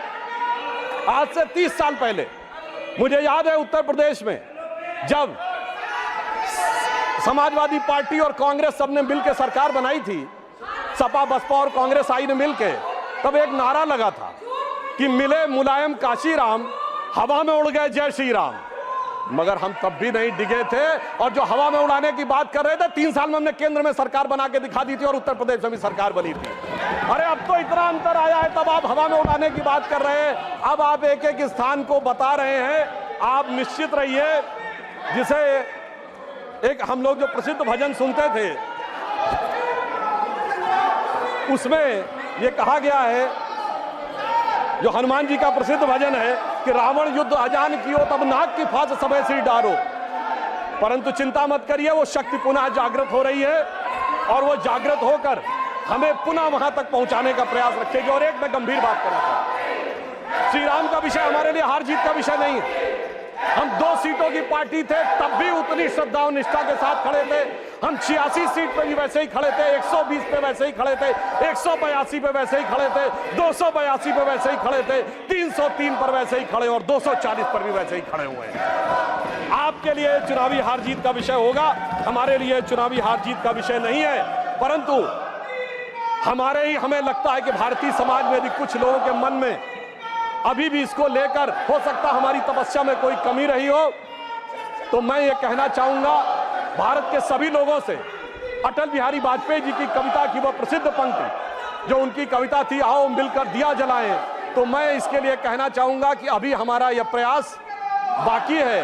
तो एक पंक्ति उनकी मैं कोट करना चाहता हूं जो आज की परिस्थितियों में बहुत समीचीन लगती है कि आहुति बाकी यज्ञ अधूरा, आहुति बाकी यज्ञ अधूरा, अपनों के विघ्नों ने घेरा, अंतिम जय का वज्र बनाने नवदधीच हड्डियां गलाएं, आओ मिलकर दिया जलाएं। अब सभापति महोदय, राष्ट्रपति के अभिभाषण और शपथ में हमारे विरोधियों ने बहुत बार संविधान का विषय बहुत उठाया और राष्ट्रपति महोदया ने अपने अभिभाषण के बिंदु क्रमांक 28 पर संविधान और संविधान से जुड़े विषयों के बारे में बात कही। मगर महत्वपूर्ण बात यह है सभापति महोदय कि संविधान इस देश के लिए कितना महत्वपूर्ण है और इन लोगों ने अपने समय में संविधान में क्या किया और किस भावना से प्रेरित किया, मैं 3 उदाहरणों के कंपैरिजन से बताना चाहता हूं। सभापति महोदय, सितंबर 1934 में नाजी पार्टी का न्यूरमबर्ग में कन्वेंशन हुआ, जिसमें नाजियों की बड़ी प्रसिद्ध film Triumph of the will का मंचन हुआ और उस मंचन के बाद हिटलर के राइट हैंड आदमी रुडोल्फ हेस ने नारा लगवाया था, Hitler is Germany and Germany is Hitler. और ठीक वही नारा 1976 में कांग्रेस के देवकांत बरुआ जो राष्ट्रीय अध्यक्ष थे उन्होंने लगाया, India is Indira and Indira is India. यानी सोचिए कि ये किन विचारों से प्रेरित थे और संविधान कितने बड़े खतरे में था। मैं दूसरा उदाहरण देना चाहता हूं। 26 अप्रैल 1942 को जर्मनी की संसद रीस्टैग को संबोधित करते हुए हिटलर ने कहा जजों को कि जो जज आज के युग की आवश्यकता नहीं समझते, मैं इंटरवीन भी करूंगा, उनको सुपरसीड भी करूंगा और उन्हें पद से भी हटाऊंगा। और ठीक यही काम 24 अप्रैल 1973 को श्रीमती इंदिरा गांधी ने किया जब उन्होंने जजेस को सुपरसीड किया और कमिटेड जुडिशरी की बात कही। अर्थात संविधान के ऊपर खतरा और संविधान से किस प्रकार की परिस्थितियां थी आज की पीढ़ी को याद नहीं होगा। 38वां और 39वां संविधान संशोधन के द्वारा न्यायिक समीक्षा के अधिकार को समाप्त कर दिया गया, यानी कोई जुडिशरी इस बात पे कोई टिप्पणी नहीं कर सकती है। वो लोग आकर आज कहते हैं कि वो संविधान की रक्षा करने वाले हैं। और मैं यह भी याद दिलाना चाहता हूं, श्री जॉर्ज फर्नांडिस जी जैसे नेता को हाथ में हथकड़ी लगाकर सड़क के ऊपर चलाया गया, वो लोग आज कहते हैं कि इनको संविधान की रक्षा करने की आवश्यकता है। और 42वां संविधान संशोधन ऐसा संविधान संशोधन था महोदय जिसमें 40 आर्टिकल बदले गए, 14 आर्टिकल नए जोड़ दिए गए, 2 नए चैप्टर जोड़ दिए गए। सुधांशु त्रिवेदी को सुन रहे थे आप। सुधांशु त्रिवेदी राज्यसभा में अपनी बात रखते हुए राज्यसभा में जो कार्रवाई चल रही है उसमें राष्ट्रपति के अभिभाषण पर धन्यवाद प्रस्ताव, उस पर चर्चा, और चर्चा में यहाँ सुधांशु त्रिवेदी अपनी बात रखते हुए और वो राष्ट्रपति पर बातें कम लेकिन विपक्ष पर यहाँ भड़कते हुए और खासकर कांग्रेस पार्टी को निशाने पर लेते हुए लगातार हम लोग देख रहे हैं कि कांग्रेस पार्टी में उधर जवाहरलाल नेहरू से इन्होंने शुरुआत की और जवाहरलाल नेहरू से ज़्यादा ऊंचा और बड़ा दिखाने की कोशिश नरेंद्र मोदी को और उनके बाद फिर इंदिरा गांधी को नीचा दिखाते हुए। तो ये बीजेपी जिस हिसाब से राजनीति करती आई है उसी हिसाब से करते हुए दिखाई दे रही है और कहीं ना कहीं अपना मंसूबा यहाँ पर साफ करते हुए बीजेपी की तरफ से डॉक्टर सुधांशु त्रिवेदी दिखाई दे रहे हैं। सुधांशु त्रिवेदी की बातों में कितना दम है ये तो आने वाला वक्त बताएगा, लेकिन चाहे राम मंदिर का मामला हो, चाहे इस चुनाव में हारे हैं, इन सब का जिक्र करते हुए और कहां हारे कहां जीते इन सब की बातें करते हुए नजर आए सुधांशु त्रिवेदी। लेकिन सत्ता पक्ष बचाव की मुद्रा में साफ दिखाई दे रहा है यहाँ पे, और यहाँ से एक दूसरी तस्वीर जरूर दिखेगी आने वाले समय में, क्योंकि विपक्ष इस बार मजबूत है, चाहे लोकसभा हो या राज्यसभा हो, दोनों जगहों पर। और राज्यसभा में भी विपक्ष की मजबूती आने वाले समय में और बढ़ने वाली है। और खासकर तेलंगाना जैसा राज्य जहां कभी भी संकट मोचक के रूप में बीआरएस जहां से आ जाती थी, लेकिन अब तेलंगाना में परिस्थितियां बदल चुकी हैं। तेलंगाना में सरकार अब वहां कांग्रेस की है और राज्यसभा के चुनाव में कांग्रेस को वहां से फायदा होने जा रहा है, यानी कांग्रेस की सीटें तेलंगाना से बढ़ेंगी और वैसे में सीटें राज्यसभा में इनकी घटेंगी, यानी इनके समर्थकों की घटेंगी, बीजेपी के समर्थकों की घटेंगी। तो चाहे राज्यसभा हो या लोकसभा हो, इस बार बहुत फंसी हुई दिखाई दे रही है मोदी सरकार। और वैसे में ये सारे ऐसी दलीलें आएंगी और इन दलीलों से शायद सत्ता पक्ष को घबराना, विपक्ष को घबराना भी नहीं चाहिए, क्योंकि अब बचा कुछ है नहीं आपके पास में, तो आप करेंगे क्या? आप यही करेंगे जब आपके माइक के स्विच ऑफ किए जाएंगे, माइक ऑफ होंगे, यही किए जाएंगे जब आपकी बातों को तोड़ा मरोड़ा जाएगा, यही किए जाएंगे जब नरेंद्र मोदी को ऊपर ऊंचा उठाने की कोशिश होगी। लेकिन सच्चाई यह है कि नरेंद्र मोदी की बुरी हार हुई है, इनकी पार्टी की बुरी तरह हार हुई है, 272 सीटें नहीं आई हैं। ये चर्चा का विषय है और इस पर चर्चा खूब होनी चाहिए। अमलेंदु जी, देखिए राजीव जी, एक तो भारतीय जनता पार्टी अभी ये सबक लेने को तैयार नहीं है कि नरेंद्र मोदी की वजह से भारतीय जनता पार्टी की इतनी करारी हार हुई है। 10 साल का नरेंद्र मोदी का जो शासन था उसका एक तरीके से प्रतिकार जो है जनता ने किया है और आपको 303 से लाके 240 पे पटक दिया है। हालांकि सुधांशु त्रिवेदी स्वीकार कर रहे हैं कि वो 240 पे आ गए हैं। ये अभी अपने संबोधन में सुधांशु त्रिवेदी कह रहे थे। तो राजीव जी, असल में ये लफाजियाँ जो कर रहे हैं सुधांशु त्रिवेदी सदन के अंदर खड़े होकर के, ये लफाजियाँ वो टीवी चैनल पर बैठ के भी करते हैं। ये कुछ नया काम नहीं कर रहे हैं। तो ये लफाजियाँ होती रहेंगी और भारतीय जनता पार्टी के पास इन लफाजियों के अलावा और कुछ है भी नहीं। ये लफाजी ही कर सकते हैं राजीव जी, तो ये वो लफाजी कर रहे हैं। लेकिन जो असली सवाल है, राष्ट्रपति ने अगर उसमें कोई बातें कही थी तो राष्ट्रपति ने बातें कही थी, उसके सब आपके पास कोई सबूत है, कोई प्रमाण हो कि किस तरीके से आप उसका समर्थन करते हैं राष्ट्रपति के अभिभाषण का, वो आप यहाँ तक रखिए, वो आपके पास नहीं है कुछ कहने के लिए। तो ये इस तरह की चीज़ें होंगी और विपक्ष इसके लिए तैयार है कि इनको सब यही बातें करनी है, चूंकि इनके पास अपनी ही बातें कहने के लिए नहीं है। यहाँ चिंता इनकी ये होनी चाहिए थी सुधांशु त्रिवेदी की या जो भी भारतीय जनता पार्टी के लोग हैं कि आखिर नरेंद्र मोदी की लफाजियों के बावजूद आप जो है वो 240 पे क्यों सिमट के रह गए। और 240 भी आपकी असली नहीं है। जिस तरीके के आरोप लग रहे हैं कि साहब क्या क्या गड़बड़ियाँ हुई, किस किस तरीके से चुनाव आयोग ने सहयोग किया या किसने क्या किया, ये तमाम विपक्ष आरोप लगा रहा है। तो अगर उन विपक्ष के आरोपों को हटा भी दीजिए राजीव जी, तो भी आप 240 पे, इसको तो आप स्वीकार करने, तो 240 पे अगर आप आ गए हैं तो जनता ने आपको 303 से 240 पे लाके क्यों पटक दिया। तो ये तो आपको सोचना पड़ेगा ना। तो आप इस पर चिंता करने को तैयार नहीं। आप ये बताने कि नेहरू 3 बार हुए थे और मोदी किस तरीके 3 बार हुए, मोदी किस तरीके से चाय बेचते थे। हालांकि मुझे नहीं पता कि सुधांशु त्रिवेदी ने कभी मोदी जी के हाथ की बेची हुई चाय पी है कि नहीं पी है। हो सकता है इन्होंने पी हो चाय, लेकिन हमें तो कोई आदमी अभी तक राजीव जी ऐसा नहीं मिला कि जिसने मोदी जी के हाथ की बेची हुई चाय पी हो। तो ऐसा नहीं मिला, लेकिन हो सकता है इनको वडनगर रेलवे स्टेशन पे कई लोग खोजते हैं आज भी जाकर के कि कोई मोदी को जानता है कि नहीं जानता है। लेकिन राजीव जी, जब बताया जाता है वो वडनगर स्टेशन तो उसके बाद बनाया जब मोदी जी घर छोड़ के चले गए थे। ये भी आता है कि वडनगर स्टेशन बना कब है, मोदी जी वहाँ चाय जो बताया जाता है कब बेचते थे। ये है, इनके पिता जो थे मोदी जी के, वो रेलवे के चाय के बड़े ठेकेदार थे। मोदी जी ने कभी चाय नहीं बेची, या मुझे आज तक कोई ऐसा व्यक्ति नहीं मिला जिसने बताया हो कि चाय बेची। मोदी जी के घर में कोई अब्बास रहता था, वो अब्बास तो सामने आ गया कि यहाँ वो अब्बास रहता था, उसने बताया कि यहाँ वो अब्बास था, वो रहता था। लेकिन अभी तक ये कोई नहीं आया राजीव जिसने बताया हो कि मोदी जी के हाथ की बेची हुई चाय उसने पी है। यहाँ तक कि अडवाणी जी ने भी कभी नहीं बताया कि उन्होंने चाय पी थी मोदी जी के हाथ की बेची हुई। तो अभी सुधांशु त्रिवेदी ने पी, बहुत अच्छी बात है, सुधांशु त्रिवेदी पी तो ये अपनी बातें करते रहेंगे। लेकिन कुल मिला के राजीव जी, लफाजियों का कोई मतलब नहीं है। सदन का समय बर्बाद किया जा रहा है, जनता के सवालों पर बात ना करके लफाजियाँ की जा रही हैं। देश देख रहा है, इसको शर्मिंदा होना चाहिए भारतीय जनता पार्टी को अपनी इन लफाजियों पर। राजीव जी बिल्कुल सही कह रहे हैं आप। लफाजियां यानी कि आप बातें जो हैं वो तथ्यों के साथ न रखकर उसको तोड़ने मरोड़ने की कोशिश करते हैं और उसके दम पर आप अपनी बात को ऊपर ऊंचा उठाने की कोशिश, चाहे उसमें नरेंद्र मोदी का सवाल हो, चाहे इंदिरा गांधी का सवाल हो, या बार बार नरेंद्र मोदी को उस ऊंचाई पे पहुंचाने की कोशिश आप करते हैं, बताने की कोशिश करते हैं कि इनके जैसा कोई नहीं। देश के प्रधानमंत्री हैं, उनकी इज्जत प्रधानमंत्री के रूप में है इस देश में और वो रहेगी, क्योंकि वो उस कुर्सी की इज्जत है, इसलिए उस कुर्सी पर कोई भी बैठेगा उसको उतनी इज्जत मिलेगी, इसमें कोई दो राय नहीं है। लेकिन नरेंद्र मोदी का जिक्र यहाँ जब राष्ट्रपति के अभिभाषण में आप कर रहे हैं तो आप बताने की कोशिश कर रहे हैं कि हम कितने ऊंचे हैं, नरेंद्र मोदी कितने ऊंचे हैं, इसका जिक्र यहाँ सुधांशु त्रिवेदी कर रहे थे। सुधांशु त्रिवेदी पे ऐसे भी हमने बहुत सारी बातें कर दी हैं। एक मजेदार खबर है राजीव जी, जयराम रमेश ने ट्वीट किया है 11:40 पे और उन्होंने कहा है कि आज सुबह संविधान सदन यानी पुराने संसद भवन में बिजली नहीं है, निश्चित रूप से संविधान में शॉर्ट सर्किट करने का एक तरीका है।